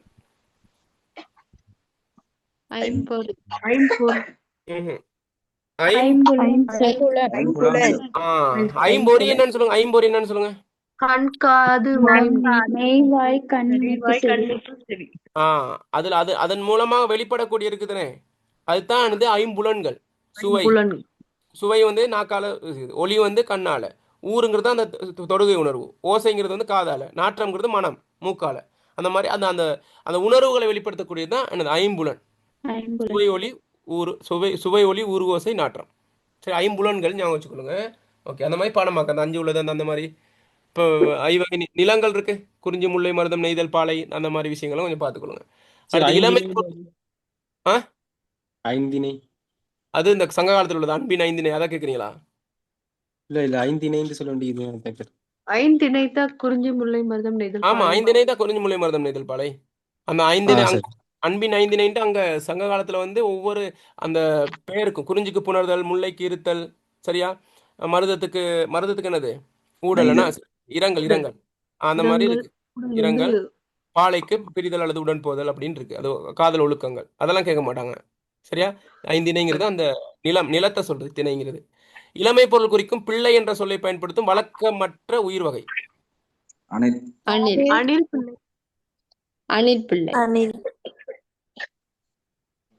அணிலுக்கு தான் வரனா? வழக்கமற்ற உயிர் வகை. வழக்கமற்ற மனிதனை பிள்ளைன்னு சொல்றது. குழந்தை தான் வரனா? அப்ப இதுல என்ன கேட்டாங்க? இளமை பொருள் குறிக்கும் பிள்ளை என்ற சொல்லை பயன்படுத்தும் வழக்கமற்ற உயிர் வகை. அணிலுக்கு தான் சார் அது வரும். அணில் பிள்ளைன்னு தானே சார் சொல்றது. வழக்கமற்ற உயிர் தானே சார் கேட்டிருக்காங்க. ஆடுதான் வரும். கழுகுக்கு பிள்ளைன்னு சொல்லுவாங்க. கழுகு பிள்ளை சொல்றது இல்ல. பிள்ளைன்னு சொல்லுவாங்க சார். கழுகு பிள்ளைன்னு சொல்லுவாங்களா? இல்ல சார், சொல்றது இல்ல. ஆடுதான் குட்டின்னு சொல்லுவாங்க. ஆடுகுட்டி. அணில் பிள்ளை வரும். மனிதன பிள்ளைன்னு அப்படி சொல்றது. அது மனிதன் பொதுவான குழந்தை தானே பிள்ளைன்னு சொல்லுவோம். குழந்தை அப்படியே இது பண்ணலாம். அப்ப இதுல ஒரு ஆனா கேள்வியில ஒரு மயக்கம் இருக்கு. கேள்வியில என்ன கேள்வி? அதுதான் சார், கேள்வியில தான் ஒரு மயக்கம் இருக்கு. சரியா? அப்ப கேள்வி அணில் குஞ்சு தானே? அணில் பிள்ளைன்னு சொல்லுவாங்க தானே? அணில் பிள்ளை சொல்றது. பிள்ளைன்னு சொல்லுவாங்க, கொஞ்சம் சொல்லுவாங்க. பிள்ளையும் வரும் சார். ரெண்டுமே இதுவும் வரும். அப்ப ரெண்டுமே வரும். அப்ப அணிலுக்கு தான் வரும். அதை விட வந்து அணில் தான் வரணும். அது வந்து இளமை பொருட்களையும் பிள்ளை என்ற சொல் பயன்படுத்தும் உயிர் வகைன்னு தான் வரும்னா, பயன்படுத்தப்படும் உயிர் வகைன்னு தான் வரும். அப்ப அணில் தான் மிக சரியான விட. சார் சரியா? நான் நினைக்கிறேன் அணில் வராது சார். அப்ப அணில், மனிதன், கழுகு மூணையுமே இளமை பெயர் வந்து பிள்ளைன்னு சொல்லலாம் சார். ஆடு ம், மட்டும்தான் சொல்ல முடியாது. அப்ப கழுகு கேள்வி கழுகு வந்து நீங்க பிள்ளைன்னு சொல்லுவீங்களா? கழுகு சொல்லலாம் தானே சார்? சொல்லலாம். கழுகு கழுகு பிள்ளை பிள்ளை சொல்றது இல்லையே சார். கழுகு பிள்ளைன்னு எப்படி சொல்லுவோம்? சார் கொஞ்சம் தேடி பாருங்க. இல்ல இல்ல, கழுகு பிள்ளைன்னு சொல்றது இல்ல.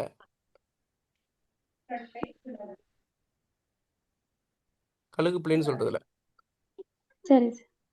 கொஞ்சம் பார்ப்போம். சரி, அது அந்த அந்த கேள்வி வாங்க. அப்படி வர வாய்ப்பே இல்லை. அதையும் கொஞ்சம் பார்ப்போம், டிஸ்கஸ் பண்ணுவோம் திரும்ப. ஓகே, அடுத்து கவனிங்க. நாளொரு மேனியும் பொழுதொரு வண்ணமும் என்ற அருஞ்சொற்றொடரினால் குறிப்பிடப்படுவது வளர்ச்சி, தேய்வு, மறைவு, தளர்ச்சி. எக்ஸ்கியூஸ் மீ வளர்ச்சி. சார், ஓ, குரூப்ல ஒரு ஆள் வளர்ச்சி பேமெண்ட் சார். பண்ணல, டிலே ஆகிட்டாம், லிங்க் வரலன்ட்டு போட்டிருக்காங்க ஆட் பண்ண சொல்லி. அப்ப குரூப்ல மெசேஜ் போட்டாங்க. ஓம் சார், அவன் அது இருக்கா பாருங்க. லிங்க் போட்டு விடுங்க. எனக்கு இதில் ஷேர் பண்ணுறது ஓகே கஷ்டம். லிங்கை போட்டுருங்க. கடைசியில் இணைஞ்சாங்க போல. இல்லை, திரும்ப எனக்கு ஆப்ஷன் வந்து ஸ்க்ரீன் ஷேர் பண்ண முடியாமல் போயிடும். போட்டிங்களா?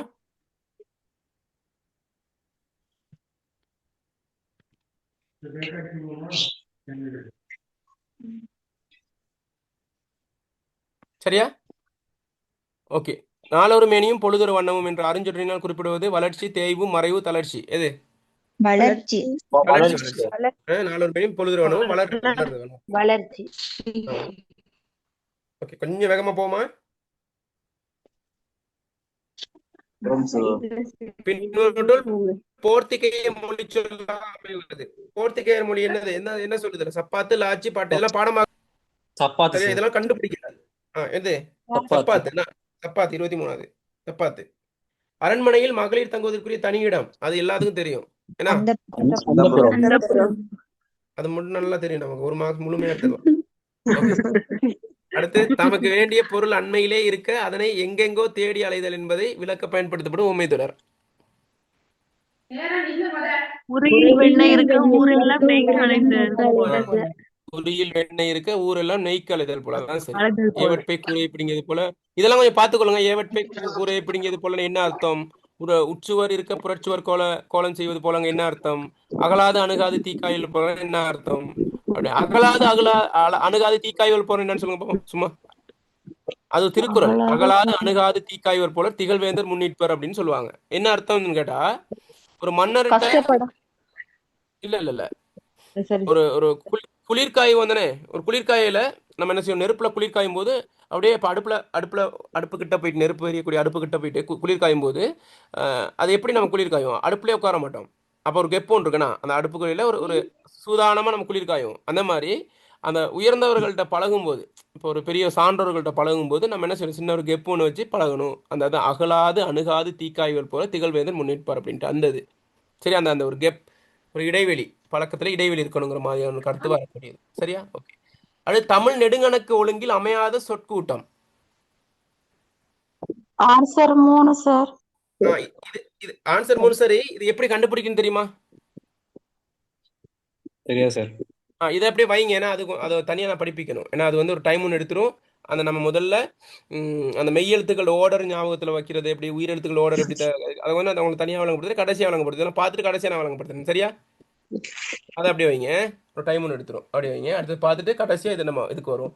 அதை நம்ம முடிச்சுக்கும். ஏன்னா நமக்கு மற்றதும் இருக்குது, நிறைய பகுதி இருக்குது, நிறைய 4 டியூட் இருக்கு இப்போ. சரியா? ஓகே, கொஞ்சம் அதை பார்த்துட்டே போயிடும். சரியா? அதை பார்த்துட்டு போயிடும். கொஞ்சம் வெயிட்.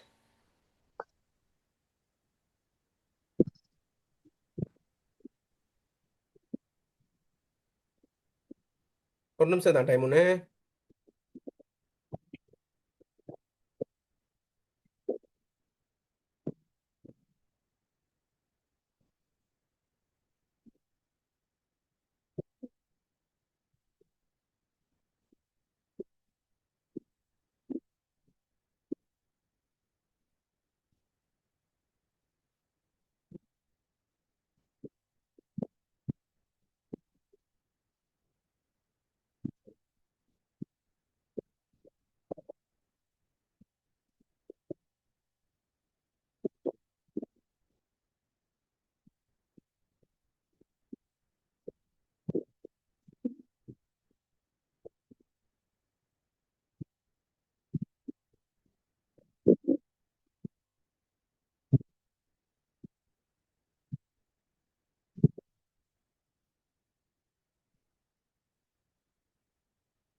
பேசுறது விளங்குதா? சார். இல்லை, என்னன்னு கேட்டால் அது வந்து கொஞ்சம் இருங்க. என்னன்னு கேட்டால் அதை விளங்கப்படுத்துறதுக்கு போர்டில் போயிட்டு தான் இது பண்ணும். அப்போ அந்த டைமில் இது ஸ்க்ரீன் ஷேர் பண்ண முடியாமல் போயிடும். அதனால நான் கடைசியில் அதை விளங்கப்படுத்துறேன். சரியா? அதை கொஞ்சம் ஞாபகப்படுத்த தனியாக விளங்கப்படுத்து. அது கொஞ்சம் டைம் எடுத்து கட்டாயம் வரக்கூடிய ஒரு பகுதி. சரி, இதெல்லாம் நம்ம முடிச்சுட்டு நம்ம கடைசியில் விளங்கப்படுத்துறேன். கொஞ்சம் அப்படியே. ஏன்னா அது வந்து அரிச்சுவடியை போட்டு தான் விளங்கப்படுத்தணும். சரி, அது கொஞ்சம் சிக்கல்.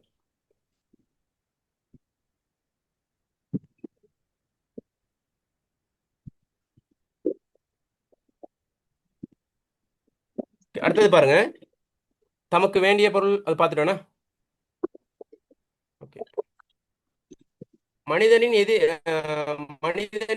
எதிரிகள் இரண்டு, ஒன்று பயம், மற்றது கவலை. பயம் வலுப்படைந்த வியாதி, கவலை அரிக்கும் நோய். பயத்தாலும் கவலையாலும் மனிதன் வாழ்வை நரகமாக்கிக் கொள்கிறான், சூழ்ந்திருப்போர் வாழ்வையும் கெடுக்கிறான். சரியா? மனிதன் எதிரிகள் இரண்டு, ஒன்று பயம், மற்றது கவலை. பயம் வலுப்படைந்த வியாதி, கவலை அரிக்கும் நோய். பயத்தாலும் கவலையாலும் மனிதன் வாழ்வை நரகமாக்கிக் கொள்கிறான், சூழ்ந்திருப்போர் வாழ்வையும் கெடுக்கிறான். சரி, இதில் பொருத்தமானதை நம்ம இது பண்ணணும். அதுக்கு அந்த தொடருக்கு பொருத்தமானது. பயத்தை விட கவலையினால் தான் மனிதன் அதிகம் பாதிக்கப்படுகிறான். மனிதனின் வாழ்வு பயத்தாலும் கவலையினாலும் பெரிதும் பாதிக்கப்படுகின்றது. பயத்தாலும் கவலையாலும் மனிதன் தன் வாழ்வையும் பிறர் வாழ்வையும் கெடுக்கிறான். மனிதனை சூழ்ந்திருப்பவன் எதிரிகளே பயமும் கவலையும் ஆகும். இதுல எது சரி? எல்லாம் கொஞ்சம் பயத்தாலும் கவலையாலும் மனிதன் தன் வாழ்வையும் பிறர் வாழ்வையும் கெடுக்கிறான். அப்புறம் மேல கொஞ்சம் வாசிப்பாத. மனிதன் எதிரிகள் இரண்டு, ஒன்று பயம், மற்றது கவலை.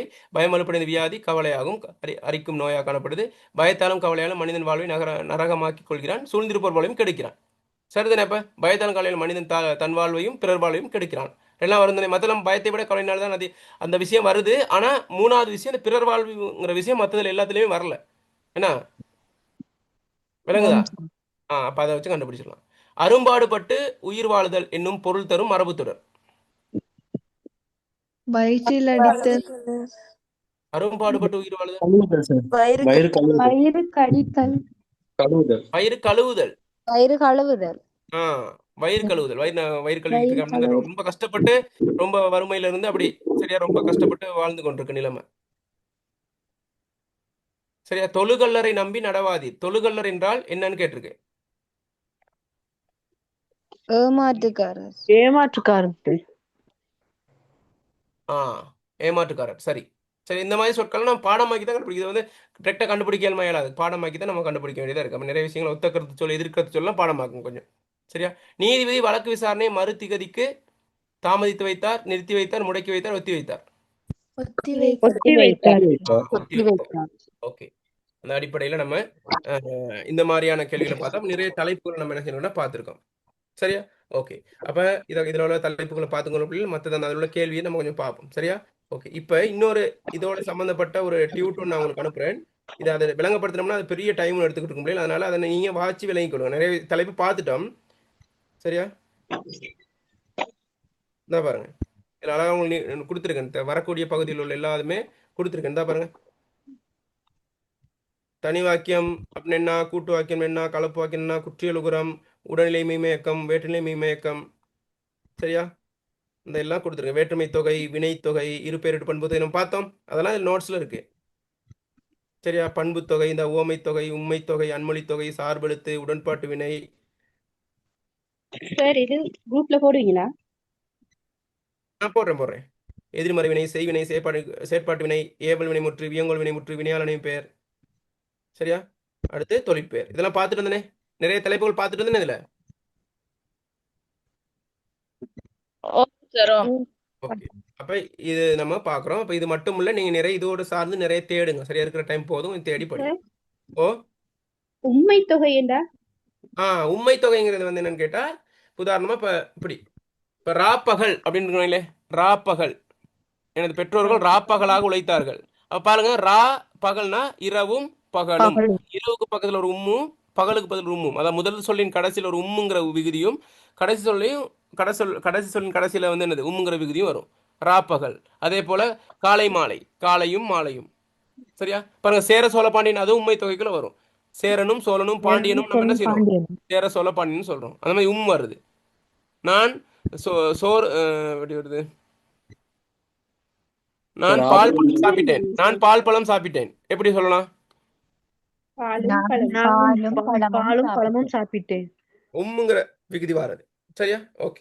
அப்ப விளங்கிச்சா? அப்ப இது வந்து இவ்வளவு நேரம் பார்த்து அதான் மொழித்திறனோட சம்பந்தப்பட்ட விஷயங்கள். அதுக்குள்ள எவ்வளவு தலைப்பு இருக்கு விளங்குதா உங்களுக்கு? ஒத்த கருத்து இருக்கு, எதிர்கருத்து இருக்கு, இலக்கணம் சார்ந்தது இருக்கு, சரியா? மரபு தொடர்கள் இருக்கு, நிறைய இருக்கு. ஒரு கலவை, ஒரு களஞ்சியமா இருக்கு. நீங்க கொஞ்சம் இதோட தொடர்புடைய எல்லா விஷயமும் கொஞ்சம் நீங்க என்ன செய்யுங்க, கொஞ்சம் சர்ச் பண்ணி பாடமாக்கிட்டு போங்க. சரியா? ஓகே. அப்ப இந்த இந்த இதுல தெளிவாயிட்டா? இப்ப நம்ம கிரகித்தல் கொஞ்சம் போவோமா? சார். ஓகே. ஓகே டயர்டா இருக்கா உங்களுக்கு? ரொம்ப நேரம் படிக்கிறோம். இல்ல sir. Sir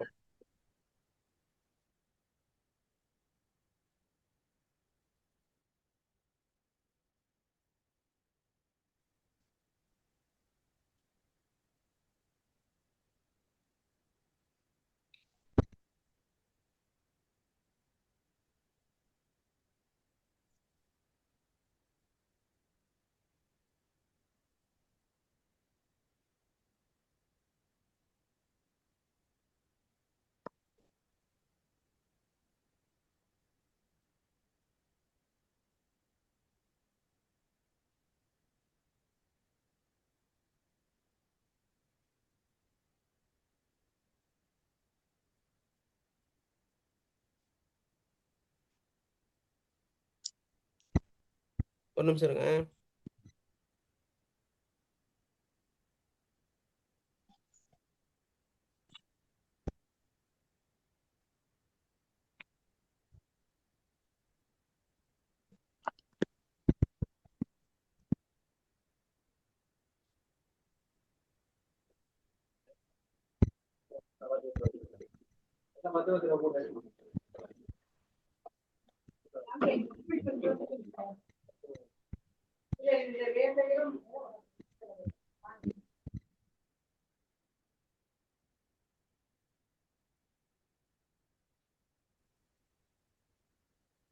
okay.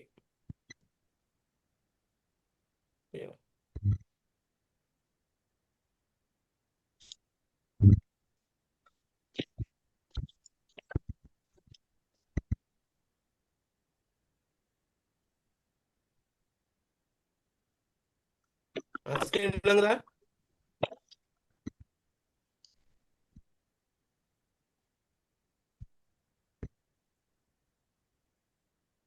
Okay. Screen விளங்குதா? ஓகே. இந்த கிரகித்தல் பகுதி பிள்ளைகள், கிரகித்தல் உங்களுக்கு எல்லா பரீட்சைக்கும், அதாவது நீ எஸ்எல்ஏ செஞ்சாலும் சரி, எஸ்எல்இஏ செஞ்சாலும் சரி, பிரின்சிபல் சர்வீஸ் செஞ்சாலும் சரி, ஜிஎஸ் எக்ஸாம் செஞ்சாலும் சரி, எல்லாமே ஒன்று தான். ஒரே அமைப்புடன் கூடியது தான். அது வந்து இந்த இதுக்கு வந்து குறைவா போடுவோம், கூடுன போடும் இல்லை, ஒரே விஷயம்தான். சரியா?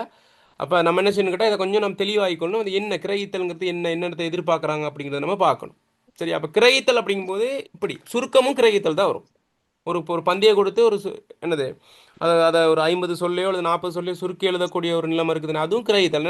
நம்ம கிரகிச்சு தான் அதை எழுத முடியும். இல்லைங்கதா? அதுவும் முதலாவது விஷயம்.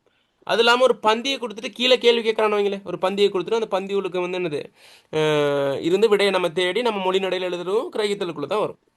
சரி? அந்த மாதிரி நிறைய வகைகள் இருக்கு. எனவே எல்லாத்தையும் நம்ம இது பண்ணுறதுக்கு நம்ம என்ன செய்யணும்னு கேட்டால் இது அந்த அந்த கிரகித்தல் அறிவு நமக்கு வேணும். என்னத்தை எதிர்பார்க்குறாங்கிறத நம்ம பார்க்குறோம். அதன் அடிப்படையில் பாருங்கள், கிரகித்தல் செயல்பாட்டிற்கு மிகவும் அவசியமானது கவனமும் அவதானமும் ஆகும். அவதானமாக தரப்பட்ட பகுதியை வாசிப்பதன் மூலம் அப்பகுதியின் அடிப்படை கருத்தை அல்லது மையப்பொருளை விளங்கிக் கொள்ள முயற்சித்தல் வேணும். விளங்குதா? உங்களுக்கு வந்து ஒரு தியான நிலைக்கு போயிடணும். நீங்கள் அந்த டைமில் டென்ஷன்னா விட்டுறணும். டென்ஷனோட யோசனையோட பாஸ்ட் ஃபியூச்சரை பற்றி யோசிச்சுக்கிட்டு நம்ம வந்து இந்த பகுதியை செய்யலாது. முழு கவனமும் அந்த குறிப்பிட்ட உரைநடை பகுதியில் தான் இருக்கணும். அது எந்த வகையாக இருக்கலாம். இப்போ பார்ப்போம் என்னென்ன வகை இருக்குன்ட்டு. சரியா? கவனம் ரொம்ப முக்கியம். விடயம் சொல்லப்பட்டுள்ள முறைமையிலும் கவனங்குள்ளல் பயனுடையது. என்னத்தை சொல்லுது அதை அந்த எப்படி சொல்லப்பட்டிருக்கிறத பார்க்கணும். தரப்பட்டுள்ள பந்தியினை அல்லது விடயத்தினை வாசிக்கும் போது பின்வரும் 4 பிரதான வாசிப்பு நுட்பங்களையும் தெரிந்து வாசித்தல் கிரகித்தல் செயற்பாட்டுக்கு வளம் சேர்க்க வல்லது. இந்த மாதிரி ஒரு நம்ம சுருக்கத்தை எடுத்தாலும் சரி, அல்லது ஒரு பந்திக்கு கீழே கேள்வி கேட்கும்போது என்ன செய்யறது, அந்த விஷயத்துக்கும் வந்து இந்த வாசிப்பு முறை ரொம்ப முக்கியம். முதலாவது ஸ்கேனிங், உடன் தேடல் அல்லது உசாவுதல். இப்போ உதாரணம் எப்படி சொல்றது, இப்போ வந்து ஒரு கேள்வி இருக்குது. இப்போ ஒரு பந்தியை கொடுத்துட்டு முதலாவது கேள்வி இருக்குன்னு வைங்களேன். சரியா? முதலாவது கேள்வி உதாரணமாக இப்போ ஒரு பாடசாலையோட சம்மந்தப்பட்ட ஒரு பந்தி ஒன்று கொடுத்துருக்காங்க. சரியா? அப்போ அந்த அந்த கீழே கேள்வி அந்த பாடசாலையில் இடம்பெற்ற விளையாட்டு விழாவுக்கு சிறப்பு அதிதியாக வருகை தந்தவர் யார் அப்படின்னு கேட்டிருக்காங்க. சரியா? இப்போ நம்ம என்ன செய்யணும்னு கேட்டால், சில நேரம் நம்ம என்ன கேட்டால் பந்தியை வாசிக்க முன்னு கேள்விக்கு போகிறது. சரி, ஒரு பந்தியை கொடுத்துட்டு டிரெக்டாக பந்தியை வாசிக்காமல் கேள்விக்கு போகிறது நல்லமா, அல்லது கேள்வியை பார்த்துட்டு பந்திக்கு போகிறது நல்லமா? சொல்லுங்க பாப்பா, அதை சொல்லுங்க. கேள்வியை பார்த்துட்டு பந்தய போறது நல்லம் சார். நல்ல. ஏன்னு கேட்டால் டைம் நமக்கு வந்து மிச்சம். பந்தியை வாச்சிட்டு நம்ம கேள்விக்கு போயிட்டு திரும்ப பந்திக்கு போகிறத விட நம்ம கேள்வியை வாச்சிட்டு நம்ம என்ன செய்யணும், அந்த உடன் தேடும். ஏன்னா இப்போ நம்ம மைண்ட் ஃபுல்லாக எந்த கேள்வி இருக்கும், பந்தி முழுவதும் நமக்கு தேவையில்லை. அந்த அந்த குறிப்பிட்ட முதலாவது கேள்வியின் விடயத்தை நம்ம தேடும். அந்த ஸ்கேன் பண்ணிட்டு போவோம். எங்கே இருக்கு குயிக்காக எழுதிடலாம். உடன் தேடல் அல்லது உசாவுதல் அல்லது சாராம்சம் அல்லது பிழிவை தேடல், அந்த ஃபில்டர் பண்ணி இது வந்து என்னக்கிட்ட சுருக்கத்துக்குள்ளே வருது. அடுத்து தெளிவான விளக்கத்தை முழுமையாக வாசித்தல். அப்போ நம்ம என்ன செய்யணும், அப்போ ஒட்டு மொத்தமாக கேட்டிருக்காங்க. சரியா? ஒரு பொதுவான ஒரு விஷயம் பார்ப்போம் எப்படின்ட்டு அந்த வகை வரையில உங்களுக்கு வேணும். பொதுவாக ஒரு பந்தியை கொடுத்துட்டு இந்த ஒட்டு மொத்தத்துலையும் என்னத்தை சொல்ல வந்திருக்கு, இதை ஒரு தனி வாக்கியமாக சொல்லுங்க. ஒட்டுமொத்த பந்தியையும் சுருக்கி ஒரு தனி வாக்கியத்தில் சொல்லுங்கங்கள, அந்த ஸ்கேனிங் சரி வருமா? இல்லை. என்ன செய்யணும், தெளிவான விளக்கத்தை முழுமையாக வாசிக்கணும். என்னத்தை சொல்லியிருக்கு என்ன சொல்லியிருக்கு நம்ம இது பண்ணி அதை நம்ம ஒரு குறிப்பிட்ட சொற்களுக்குள்ளே கொண்டு வரணும். அடுத்து திறனாய்வு செய்தல், மதிப்பிடல் மட்டும் இலக்காக கொண்டு வாசிக்கணும். இல்லைங்க, அந்த வாசிப்பு நுட்பம் தான் கிரகிக்கிறது. மைண்டுக்குள்ளே அது ஆழமாக கிரகிச்சிட்டா தான் அதுக்கான பதில் நம்ம என்ன செய்யலாம், இலகுவாக எடுக்கக்கூடியதாக இருக்கும். இல்லைங்கதா? எனவே இதை அடிப்படையாக கொண்டு தான் உங்களுக்கு கேள்வி இப்படி வருது. எப்படி? முதலாவது வினா வகை இப்படி வரலாம். அது வந்து ஒவ்வொரு பேப்பருக்கும் ஒவ்வொரு 6 வகை இருக்குது, 6-7 வகை இருக்குது. ஆனால் எல்லா வகையும் உங்களுக்கு வராது, ஏதோ ஒரு வகை வரும். எந்த வகை வருதுன்னு அது உங்களோட பேப்பரை பார்த்தோன்னு தெரிஞ்சுக்குவீங்க. சரியா? அப்போ முதலாவது வினா வகை 1, தரப்பட்ட பந்தியின் கருத்தை கிரகித்து தனி வாக்கியத்தில் அமைத்தல். தடித்த எழுத்தில் தரப்பட்ட தொடரின் கருத்தை பந்தியுடன் தொடர்புபடுத்தி விளக்குதல். இது ஒரு வரும். அந்த முதலாவது ஒரு பந்தி ஒன்று கொடுப்பாங்க. அந்த பந்தியில் வந்து ஒரு தடித்த எழுத்து ஒன்று இருக்கும், ஒரு ஹைலைட் பண்ணி வச்சுருப்பாங்க. சரியா?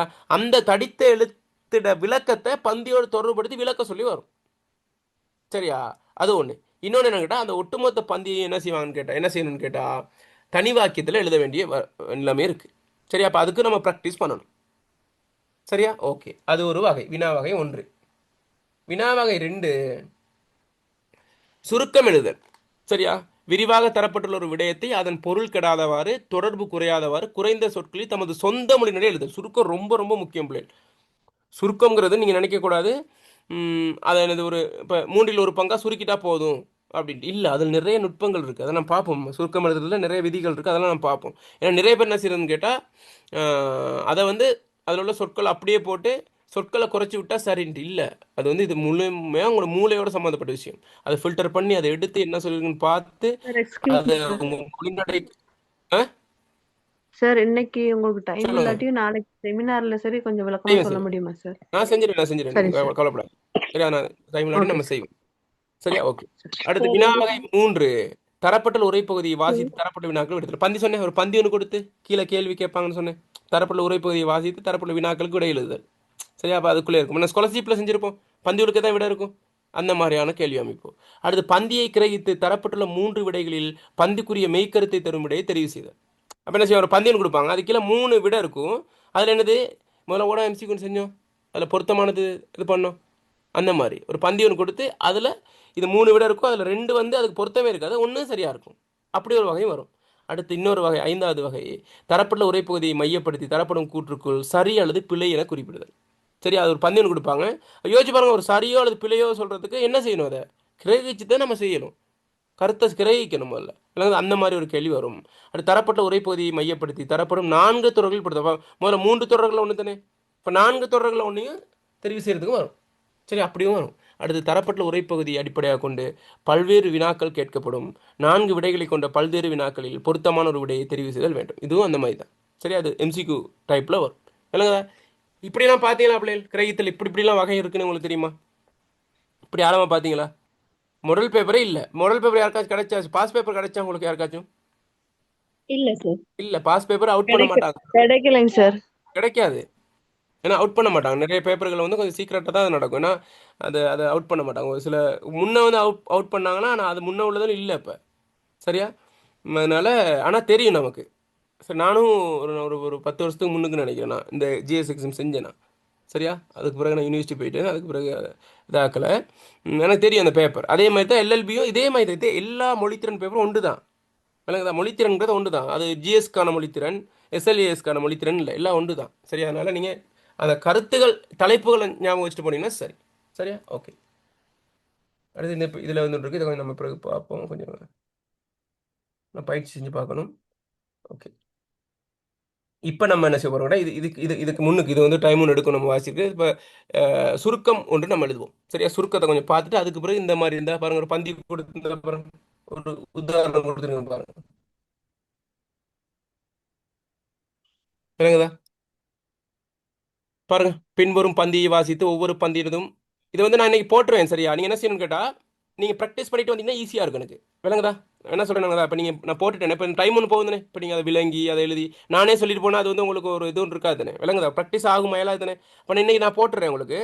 அடுத்த கிளாஸில் இந்த மாதிரி ப்ராக்டிஸ் பண்ண வேண்டிய விஷயத்தை நம்ம அடுத்த கிளாஸில் பார்ப்போம். விளங்குதா உங்களுக்கு நான் சொல்கிறேன்ட்டு? இந்த பாருங்கள், ஒரு பந்தியனை கொடுத்துட்டாங்க. பந்தியை கொடுத்துட்டு அதில் பாருங்கள், மாற்றமே தொடர்ச்சியை உறுதிப்படுத்தும். அப்போ என்ன செய்யணும், அதை என்ன செய்யணும், நீங்கள் அதுக்கான விளக்கத்தை பந்தியோடு எழுதணும். அடுத்து என்னன்னு கேட்டால், இது ஒட்டுமொத்த பந்தியையும் எடுத்து ஒரு தனி வாக்கியத்தை எழுதணும். அதெல்லாம் நம்ம அதில் பார்ப்போம். சரியா? ஓகே. இதெல்லாம் ப்ராக்டிஸ் பண்ணிட்டு வரணும். நான் பேப்பரை போட்டுறேன், இன்னைக்கு நைட்டே போட்டுறேன் நான். Okay okay okay. அப்போ சுருக்கத்தையும் நம்ம அடுத்த கிளாஸில், அப்போ அந்த கிரகித்தல் பகுதியில் மற்றதெல்லாம் ப்ராக்டிஸ் பண்ண வேண்டியதுனே. ஏன்னா அதுக்கு ஒரு டைம் கொடுக்கணும். சுருக்கம் கொடுத்துட்டு நீங்கள் என்ன செய்யணும், அதுக்கு உங்களை எழுத வைத்து அதுக்கப்புறம் என்ன செய்யணும், அதை நம்ம இது பண்ணணும். அப்போ நான் இன்றைக்கே நான் உங்களுக்கு சுருக்கத்தெல்லாம் போட்டுருவேன், நீங்கள் எழுதிட்டு வர வேண்டியதை. அப்போ நீங்கள் இன்றைக்கே ப்ராக்டிஸ் பண்ணிட்டீங்கன்னா அப்போ நம்ம எக்ஸ்ப்ளனேஷன் பண்ணுறது மட்டும்தான் இதாக இருக்கும். சரி? அதனால் அதை இப்போ வந்து நம்ம மேலோட்டமாக பார்க்கக்கூடிய, நமக்கு நேரடியாக லெக்சர் பண்ணக்கூடிய கட்டுரை, கடிதம், அதை பார்ப்போம். இருக்க டைமில் அதை பார்ப்போம். மற்ற கிரகித்தல் பகுதி பயிற்சி எல்லாத்தையும் நம்ம அடுத்த கிளாஸில் பார்ப்போம். சரியா? நான் சொல்கிறது சரியா இல்லை என்ன சொல்கிறேன், நீங்கள் சொல்லுங்கள், ஒப்பீனியன் சொல்லுங்கள். Okay sir. ஓகே. இப்போ கடிதம் பார்ப்போமா? கடிதம் சார். கடிதம் பார்ப்போம்.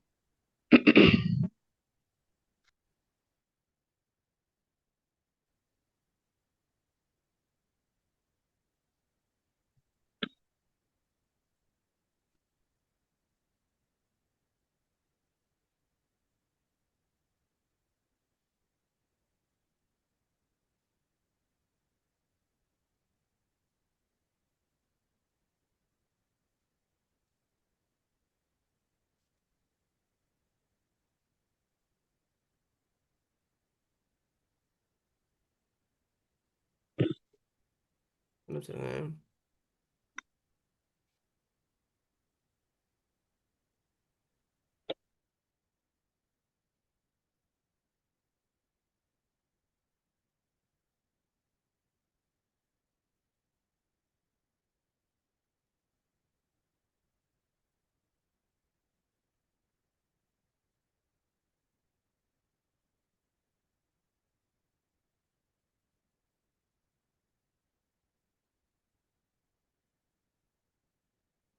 ஓகே.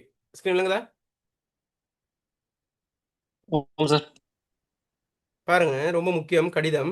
ஏன்னா நீங்கள் ஜிஎஸ் தானே, நிறைய கடிதம் எழுத வேண்டியலாம் இருக்கும். சரியா? நினைக்கிற மாதிரி இல்லை இந்த தொழில். சரியா? இந்த அஸ்வஸ்ம கொடுக்கலாம் பார்த்துட்டீங்களா அவங்க படுற பாடுகளை? ஜிஎஸ்ட நிலைமையெல்லாம் கேள்விக்குறியாக இருக்கும். இருந்தாலும் அது ஒரு சோஷியல் வேலை தான். சரியா? அதுக்குன்னு பயமத்தில் சொல்கிறேன், நிறைய ஒரு பொறுப்புணர்வு தியாகம்லாம் நிறைய பண்ண வேண்டி இருக்கும் ஜிஎஸ்ஆர் இருக்கும்போது. சரியா? விமர்சனமும் அவங்களுக்கு தான் கூட வரும். ஒழுங்காக செஞ்சிட்டோம்னா செம்ம, குறை விட்டோம்னா ஒவ்வொருத்தரும் நம்மளை பேசுவானுங்க. ஓகே. அப்போ பாருங்கள், கடிதம். இப்போ கடிதம் வந்து ரொம்ப முக்கியமான ஒரு விஷயம். சரி? அந்த கடிதம் வந்து ஒரு அமைப்பு அடிப்படையில் பார்க்கும்போது, நீங்கள் கடிதம் எழுதிருக்கீங்க தானே, சின்னதெல்லாம் நம்ம சில உறவுமுறை கடிதம் எழுதியிருப்போம். அதே மாதிரி லீவ் கேட்குறதுக்கு தொழில்முறை கடிதம் எழுதியிருப்போம். சரியா? ஓஎல்லையும் பார்த்துருப்போம், ஏஎல்லையும் படிச்சிருப்போம். பெரும்பாலும் அறவே அனுபவம் இல்லாமல் இருக்காது. ஓகே. அதில் பாருங்கள், ஒரு அமைப்பு ரீதியில் பார்க்குறோம். முதல்ல முகவரி, உள்முகவரி, விழிப்பு, தரப்பட்ட தகவல் கேட்ப அமைய வேண்டும், தலைப்பு, பதவி, ஒப்பம், அடுத்து அந்த விஷயங்கள் முதல் அமைப்புக்குள்ளே வருது. சரியா? அதுக்கு வந்து 5 புள்ளிகள் கிடைக்கும். எத்தனை புள்ளிகள்? 5 புள்ளிகள் இதுக்கு மட்டும். முகவரி, உள்முகவரி, விழிப்பு, தலைப்பு, அந்த கீழே உள்ள அந்த அதுக்கெல்லாம் சேர்த்து. உள்ளடக்கத்துக்கு அது நீங்கள் எழுத போகிறீங்க விஷயம், அதுக்கு 7 புள்ளிகள் கிடைக்கும். ரொம்ப முக்கியமாக அழகாக அது என்னது கோர்த்து அழகாக எழுதணும். அதை நம்ம பார்ப்போம் எப்படி எழுதுறதுன்ட்டு. அடுத்து மொழிநடை. மொழிநடைக்கு 3 புள்ளி இருக்கும். அந்த கணக்காக இப்போ தொழில்முறை கடிதம்னா, இப்போ உறவுமுறை கடிதம் அது மாதிரி தொழில்முறை கடிதத்தை எழுதணுமா? மதிப்புக்குரிய ஐயா, சரியா? அவனு அன்புள்ள அப்படின்னு எழுதுறது இல்லாத அன்புள்ளன்னு எழுதலுமா ஒரு ஒரு பிரதேச செயலாளருக்கு சிக்கலாயிரும். அப்போ அதனால அந்த பொருத்தமான மொழிநடை, அடுத்து நிறுத்தற்குறி பிரயோகம், அடுத்து வழுக்கல் இன்மை, சரியா? சுட்டிப்பாக கூறுதல். சுற்றி வளைச்சிக்கிட்டு இருக்கக்கூடாது, சுற்றி வளைச்சிக்கிட்டு இருக்கக்கூடாது. என்னது அது இதுன்ட்டு நேரடியாக விஷயத்த சொல்லிடணும். ஏன்னா அவங்களுக்கு வந்து ஒரு நேரம் சிக்கல். சரி, ஒரு விஷயத்தை நேரடியாக பார்க்கணும், அவ்வளோதான். அதனால தலைப்பில் நம்ம போட்டுரும் இதுதான் அப்படின்ட்டு. ரொம்ப 100 சொல்லலாம் அதுக்குள்ளே எழுதுறதுக்கு ட்ரை பண்ணணும். நம்ம ரொம்ப பந்தி கணக்கில் எழுதிக்கிட்டு இருக்கக்கூடாது, சரியா? ஷார்ட் அண்ட் ஸ்வீட்டாக. அப்போ 15 புள்ளிகள் கொடுத்தால் உங்களுக்கு அமைப்புக்கு 5 புள்ளி, உள்ளடக்கத்துக்கு 7 புள்ளி, மொழிநடைக்கு 3 புள்ளி, சரியா? சார் ஓ சார் சொல்லுங்க. அமைப்புல விழிப்பு, தலைப்பு, உடல், நன்றி, முடிவு, ஒப்பும் அப்படிவா சார் வரும்? இல்லை இல்லை, இருக்கு இன்னும் நான் சொல்கிறேன் உங்களுக்கு. கீழே இருக்கு இன்னும் இந்த விஷயத்தை பார்ப்போம். இது வந்து மேலே முகவரி, அது உள்முகவரி, விழிப்பு, தலைப்பு, பதவி, ஒப்பும். விளங்குதா? இந்த இப்போ கீழே வாங்க சொல்கிறேன் பாருங்க, கீழே இருக்க விஷயம் இருக்கு பாருங்க. சார் கணம் ஐயாக்கு 2 சொல்லி நானாவா 3 சொல்லியா? 2 சரி. சரியா? நான் பார்ப்போம் எப்படி கணம் போடுறதா இல்லையா அவெல்லாம் பார்ப்போம், சரியா? கவனிங்க இப்போ சார் இதை ஓ எனது ஸ்கீம்ல சார் 50க்கு 40 எடுக்கணும், 40 வருமா, இல்லாட்டி வந்து அதை 100க்கு தான் போடுவாங்களா எது ஸ்கீம்ல? 100க்கு தான். 100க்குனா இப்போ இப்படி உங்களுக்கு 1.5 மணித்தியாலம் தானே? Okay sir. 1.5 மணித்தியாலத்தில் இப்போ வந்து உங்களுக்கு 1.5 மணித்தியாலங்கிற 200 மார்க்ஸ்க்கானதுக்கும் வரலாம், அல்லது 100 புள்ளிகளுக்கான பேப்பர் செட் பண்ணலாம், சரியா? ஓகே அப்போ 200 இருந்தால் அதை 2ஆக பிரித்து இது பண்ணுவாங்க. 100 புள்ளிகளாக இருந்தால் என்னது, அது நேரடியாக 100க்குள்ளே வரும். இப்போ 100க்கு 40 எடுக்கணும் நம்ம பாஸ் மார்க்ஸ் எடுக்கிறதுக்கு. Okay sir. குறைஞ்சது 40 எடுக்கணும், சரியா? ஓகே. பாருங்க, இதில் பொன்னகரம் பிரதேசத்தில் அமைந்துள்ள விளையாட்டு மைதானமானது நீண்ட காலமாக புனரமைக்கப்படாதுள்ளது. இதனால் இளைஞர்கள், அது இந்த மாதிரி கொடுப்பாங்க உங்களுக்கு, இளைஞர்கள் அதனை பயன்படுத்த முடியாத நிலை காணப்படுகிறது. அப்பிரதேச இளைஞர் மன்றத்தின் செயலாளர் கானா தேவகுமாரன் என உங்களை கருதிக்கொண்டு மைதானத்தை புனரமைத்து தருமாறு கோரி பின்வரும் விடயங்கள் உள்ளடக்கியதாக பொன்னகரம் பிரதேச செயலாளருக்கு 100 சொற்களில் கடிதம் ஒன்று எழுதுக, சரியா? அதில் சொல்லியிருக்காங்க மைதானத்தின் தற்போதைய நிலையும் சொல்லணும், அதனால் இளைஞர்களுக்கு ஏற்பட்டுள்ள பாதிப்பும் சொல்லணும், புனரமைப்பதால் ஏற்படும் நன்மைகளும் சொல்லணும், சரியா? இப்போ விளங்கிச்சு அந்த தலைப்பு விளங்கிச்சு என்னத்தை எழுத சொல்லியிருக்காங்கன்ட்டு. கிரவுண்ட் ஒன்று என்ன செய்ய புனரமைக்கிறதுக்காக இளைஞர்களுக்காக வேணும் அப்படிங்கிற மாதிரி ஒரு ரிக்வெஸ்ட், ஒரு விண்ணப்ப கடிதம் தான் இது, சரியா? ஓகே. அடுத்து கவனிங்க பாருங்க, இதில் நம்ம அந்த விஷயங்கள் என்னென்ன உள்ளடக்கணுங்கிறத பார்க்கணும் முதல்ல, சரியா? இப்போ 3 விஷயங்கள் சொன்னாங்க தானே, அதில் நம்ம எதை உள்ளடக்கணும். இப்படி எழுதுறதுல இது வந்து கடிதம் இப்படி எழுதுறதுல அதில் என்னென்ன அம்சங்கள் இருக்கணும்னு நம்ம கொஞ்சம் உதாரணத்துக்கு பார்த்தது பாருங்கள். விளையாட்டு மைதான தற்போது நிலை: மழை காலத்தில் நீர் தேங்கி நிற்றல், புட்கள் செடிகள் நிறைந்திருத்தல், கால்நடைகளின் உறைவிடமாக காணப்படல், பார்வையாளர் பகுதி பராமரிப்பின்றி சேதமடைந்து காணப்படல், கழிவுகள் வீசுமிடமாக மாறிவிடுதல், சரி? இந்த மாதிரி பொருத்தமான வகையில் விஷயத்தை நம்ம எழுதணும், சரி? அந்த நிலைமையை சொல்கிறதுக்கானதாக இருக்கணும். அடுத்து இளைஞர்களுக்கு ஏற்பட்ட பாதிப்பு: பல்வேறு வகையான விளையாட்டுகளில் பயிற்சி பெற முடியாதிருத்தல், தேசிய மற்றும் சர்வதேச மட்ட போட்டிகளுக்கு செல்வதில் தடைகள் ஏற்படல், இளைஞர்களின் இளமை துடிப்பு உணர்வும் மழுங்கடிக்கப்படுதல், இவை போன்றவை உங்கள் அனுபவத்தில் இந்த மாதிரி உங்களுக்கு வேறு ஏதாச்சும் அனுபவமாக இருந்தால் நீங்கள் தான் கிரியேட் பண்ணு. இதை நான் இது உதாரணத்துக்கு சொல்கிறேன். அடுத்து பாருங்கள், இது செஞ்சிட்டா இதை வந்து இவ்வளோ பழுதடைந்திருக்கு, அது செஞ்சுட்டு என்ன நன்மைகள் கிடைக்கும்?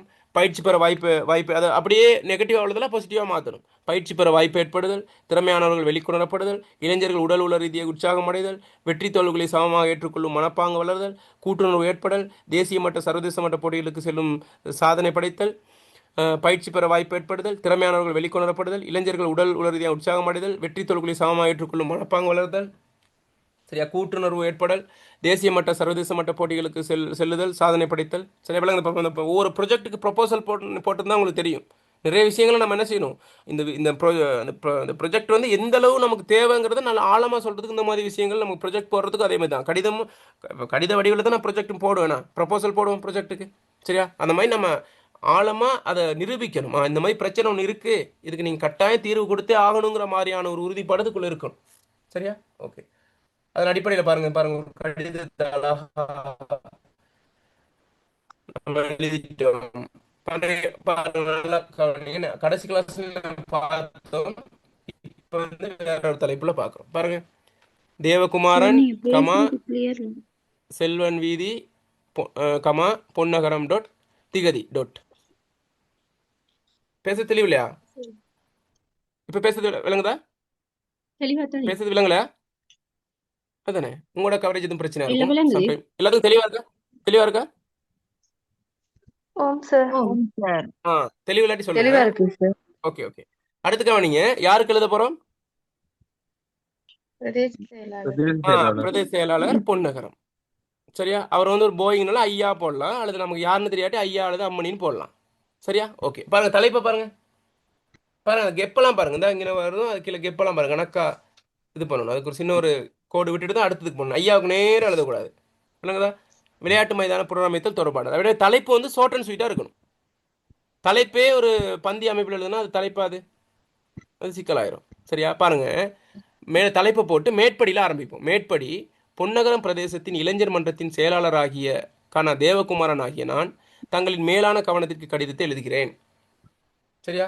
பாருங்க, எமது கிராமம் மிகவும் பழமை பெருமை கொண்டதாகும்.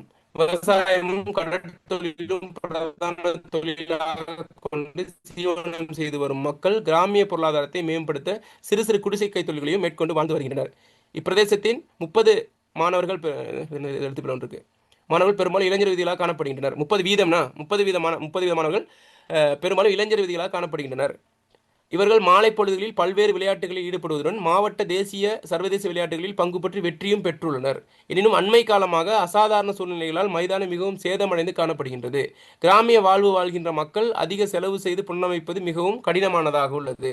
அதனால் நீண்ட காலமாக பாவனையின்றி காணப்படுகின்றது. அதனால் மழைக்காலத்தில் நீர் தேங்கி நிற்பது, புட்கள் செடி கொடிகள் வளர்ந்தும் நிற்பதால் கால்நடைகள் மற்றும் காட்டு விலங்குகள் கூட தஞ்சமடையும் இடமாக மாறியுள்ளது. அத்தோடு கழிவுகள் வீசப்படும் இடமாகவும் பார்வையாளர் பகுதி பராமரிப்பின்றியும் காணப்படுகின்றது. இதனால் பிரதேச இளைஞர்கள் தமது வீடுகளிலும் வீதிகளிலும் கூட மாலை வேளைகளில் விளையாட்டு பயிற்சிகளில் ஈடுபடுகின்றனர். அதனால் பல இளைஞர்கள் இளமைக்கால உணர்வுகள் மழுங்கடிக்கப்பட்ட நிலையில் தகாத நடவடிக்கையிலும் ஈடுபட முயல்கின்றனர். மேலும் முறையான பயிற்சி பெறுவதற்கான மைதானமின்மையால் மாவட்ட, மாகாண, தேசிய, சர்வதேச போட்டிகளில் பங்கு பெற முடியாத சந்தர்ப்பங்களும் ஏற்படுகின்றன. அத்தோடு குடும்பத்தில் பல்வேறு சச்சரவுகளும் ஏற்படக்கூடிய சந்தர்ப்பங்களும் உருவாக வாய்ப்புள்ளது. எனவே கடைசியில் எனவே தங்களின் மேலான கவனத்தின் பால் இம்மைதானத்தை எடுத்து அதனை புனரமைப்பதற்கு ஆவணம் செய்வீர்களாயின் எமது கழகத்தினூடாக இளைஞர்கள் யுவதிகளுக்கும் பல்வேறு பயிற்சிகள் வழங்கி திறமையானவர்களை வெளிக்கொண்டு வருவதன் மூலம் இளைஞர்களின் உடல் உள ரீதியான உற்சாகம் அதிகரிப்பதோடு தேசிய சர்வதேச போட்டிகளில் பங்கு பற்றி வெற்றிட்டுவதோடு சமூக விழுமியங்களை பேணும் பண்பாடுகளுடன் மேலும் கிராமத்தின் முன்னேற்றம் சிறப்புறும் என கேட்டுக்கொள்கின்றோம். பாருங்க, நன்றி, நடுவில் நன்றி. இங்கிட்ட பாருங்க, இப்படிக்கு உண்மையுள்ள கன தேவகுமாரன், செயலாளர் இளைஞர் மன்றம். மகேஷா பாருங்க, இப்படிக்கு ஊடாகன்றது எப்படி சார் எழுதுறது? ஊடாக போட்டு எழுதுறது எது? அந்த ஊடாக பிரதேச செயலாளர், ஊடாக கிராம சேவர் அப்படி வரக்குள்ள அந்த ஊடாக அப்படி கேட்க மாட்டாங்க. பெரும்பாலும் இப்படிதான் கேட்பாங்க. அப்படியா இருந்தா என்னன்னு கேட்டா த்ரூ அதானே கேட்குறீங்க. பிரதேச செயலாளர் பொன்னகரம் அங்கே ஊடாகன்னு போட்டு அடுத்து கீழே வரணும். சரியா? யார் ஊடாக? இப்போ கிராம சேவகரின் ஊடாக கிராம சேவகர் பொன்னகரம் கீழே ஊடாகன்னு அங்கே பக்கத்தில் போட்டுட்டு கீழே போடணும். பொன்னகரத்துக்கு கீழே ஊடாகன்னு போட்டு கீழே போடணும். சரியா? பெரும்பாலும் வந்து உங்களுக்கு அப்படி ஊடாகன்னு வராது. சரியா? கடிதம் உலகாலம் வந்ததுல அந்த த்ரூ போட்டு எழுதுறது வந்து இல்லை, கேட்டதும் இல்லை. சரி, நேரடியா ஒரு குறிப்பிட்ட ஆளுக்கு போடுற மாதிரி தான் இருக்கு. சரியா? எல்லாம் என்ன சொல்றது? ஓ சொல்லுங்க. தலைப்பு எழுதி போட்டு கமாவா இல்ல ஃபுல் ஸ்டாப்பா? ஃபுல் ஸ்டாப், ஒரு கோடு அடிச்சிருங்க. Full stop. ஃபுல்லா கோட் அடிக்கணும். கோடு அடிச்சா நல்லது. கோடு அடிச்சா சார் நல்லது. சொற்கள் 100 சொற்கள் இருந்தா 100 சொற்கள் இருக்கணும். கணக்கா 100 இருக்காது, கொஞ்சம் 120 போகலாம். சரி, ரொம்ப குறையா சொல்லுங்க. எக்ஸாம்க்கு போகும்போது பேப்பர்ஸ் எப்படி சார் அவங்க தருவாங்க இல்ல நம்ம கொண்டு போகணுமா சார்? கொடுப்பாங்க. அதெல்லாம் நீங்க கொண்டு போக வேண்டிய அவசியம் இல்லை. 100 சொல்லனா ஒரு பக்கமா சார்? அது உங்களோட பொறுத்து. சில பேர் என்ன செய்வாங்கன்னு கேட்டா குண்டு குண்டா எழுதுவாங்க, பெரிய பெரிய எழுத்தா எழுதுவாங்க. சில பேர் சின்னதா எழுதுவாங்க. அது தெரியுதானே? இப்ப நீங்க எப்படி ஒரு பக்கத்துல 100 சொல் வந்துருமா? வந்துரும். இன்னொன்னு என்னன்னு கேட்டா இப்படி எழுதும். நீங்க எண்ணி பாக்குறதா ஒன்னு எழுதாங்க. என்ன ஆகிங்க, ஒரு வரிய எண்ணிட்டு ஒரு 5 சொல்லுவீங்களே, வரியில் உள்ள சொல்லிட்டு இங்கிட்ட கீழே உள்ள நிரல் இருக்கு, நிரலும் நிறையும் பெருக்கி விட்டீங்கன்னா சரி, கணக்கா லெவல் ஆயிரும். எண்ணிக்கிட்டு இருக்க வேண்டிய அவசியம் இல்லை. உங்களுக்கு தெரியும் தானே, விஷயத்தை எழுதிட்டீங்கன்னா அது கொஞ்சம் கூடனா பிரச்சனை இல்லை, ஓவரா கூடக்கூடாது, கட்டுரை அளவில் போயிடக்கூடாது. ஒரு 100 சொல்னா ஒரு 110 115 வரலாம், பிரச்சனை ஒண்ணு இல்லை. சரியா? ரொம்ப தொடர்பானது இருக்குதானே, தொடர்பாக கொடுக்கலாம். தொடர்பாக அல்ல தொடர்பாகனும் கொடுக்கலாம், பிரச்சனை இல்லை. சார், அந்த பள்ளி ஸ்டார்ட் பண்ணக்குள்ள இந்த நடுவுல இருந்து அப்படியும் சில டைம்ல லெட்டர் ஸ்டார்ட் பண்றவா அப்படி இல்ல பண்ணணுமா இல்ல இல்ல இதுல வந்து இப்படித்தான் நேரா இப்படி இப்படி போட்டாலும் இல்லை, உனக்கு கொஞ்சம் சின்ன ஒரு கெப்பன் கொடுத்துருக்கலாம். சரியா? முதலாவது இருக்கு, முதலாவது வரிகள் இருக்குதானே, முதலாவது வரியை நம்ம எழுதும்போது ஒரு சின்ன ஒரு ஒரு ஒரு 1/2 சென்டிமீட்டர் அளவு சின்ன ஒரு கெப்பன் விட்டுட்டு அப்படியே எழுதிட்டு போறோம் தானே. திரும்ப அடுத்த பந்தி தொங்கும்போது அந்த கெப்பும் அந்த அந்த அந்த விட்ட அடுத்த பந்தியில முதலாவது வரி இருக்கு, அந்த ஸ்பேஸ்லயே எழுதிட்டு போனா ஒரு நல்லா இருக்கும். பந்தி எழுதும் புத்தகத்துல பாருங்க, பந்தி அமைப்பு இருக்கும். முதலாவது வரி மட்டும் கொஞ்சம் கொஞ்சம் நகர்ந்திருக்கும் சின்ன ஒரு ஸ்பேஸ்ல. அப்ப அந்த மாதிரி அடுத்த பந்தியையும் கொஞ்சம் விட்டு அந்த அது முதலாவது நேரா வரணும். சார் இந்த தலைப்பு எழுதிட்டு தலைப்பை விட இங்க முன்னுக்கு இருந்தே ஸ்டார்ட் பண்ணணுமா சார் லெட்டர் இருந்தா? தலைப்பை எழுதிட்டு அது கீழே எழுதணும். கீழே அடுத்த வரியை ஒன்று விட்டுருங்க. அதுக்கு அடியே இல்லாம அடுத்த ஒரு வரி விட்டு அது கீழே ஒரு 2வது வரி இருக்கு, அதுல இருந்து ஸ்டார்ட் பண்ணீங்கன்னா சரி. சரியா? முதலாவது பந்திய ஒரு சின்ன ஸ்பேஸ் விட்டு முதலாவது வரி இது செய்தா 2வது பேராகிராஃப் எழுதக்குள்ளேயும் சின்ன ஸ்பேஸ் விட்டு கண்டினியூ பண்ண ஸ்பேஸ் ஒன்று சொல்றீங்க. வேணும்னு சொன்னேன், அதான் சொல்றேன். ஓ ஓகே. ஸ்பேஸ்னா சின்ன ஒரு ஸ்பேஸ் தெரியும். புத்தகத்துல எல்லாம் பாருங்க இருக்கும் ஸ்பேஸ் விட்டு வரும். ஒரு பந்திக்கு நேரா அந்த ஒரு கோடு மாதிரி இருக்கும், ஒரு நேரா இருக்கும். அந்த மாதிரி ஒரு அழகா இருக்கு பாக்குறதுக்கு. எழுத்துக்களை விடாதீங்க. அதே போல என்னன்னு கேட்டா அந்த நிறுத்தற்குறியீடுகள், சொற்கள், அந்த கோர்வை, தெரிவு, சரியா, அந்த கோர்த்தாலா கொண்டுட்டு போகணும். சரி, அதனால நீங்க என்ன செய்யணும், கவனமா அதை எழுதிட்டீங்கன்னா சரி. டைம் வந்து சரியான சிக்கலாகும்.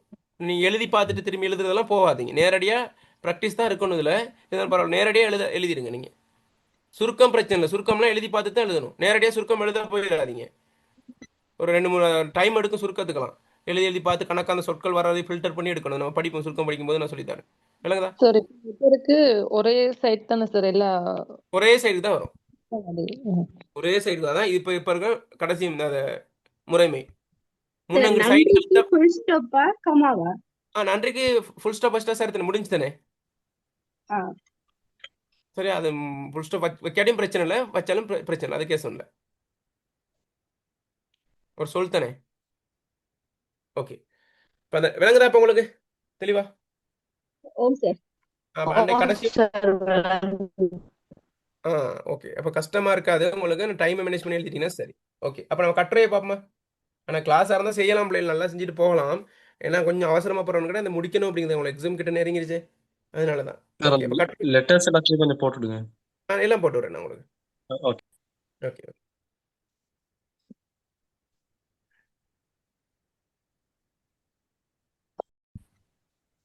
ஓகே, இப்போ நான் கட்டுரையை பார்ப்போமா? Okay sir. Okay, okay sir. Break எதுவும் வேணுமா? இல்லை, இல்லை சார். ஒரு 5 நிமிஷம் பிரேக் எடுத்துருவோமா? சின்ன ஒரு பிரேக், ஒரு 5 நிமிஷம். எடுப்பல சார். ஒரு 5 நிமிஷம் எடுப்போம். சரியா? 28, 30, ஒரு 7 நிமிஷம் எடுப்போம். 35க்கு வாங்க. கட் பண்ணிட்டு போவாங்க, அப்படியே இருக்கு. ஒரு 5 நிமிஷம் என்ன தெரியாதா, சின்ன ஒரு பிரேக் வந்தா நல்ல 35. Okay sir. 35க்கு வாங்க. Thank you sir.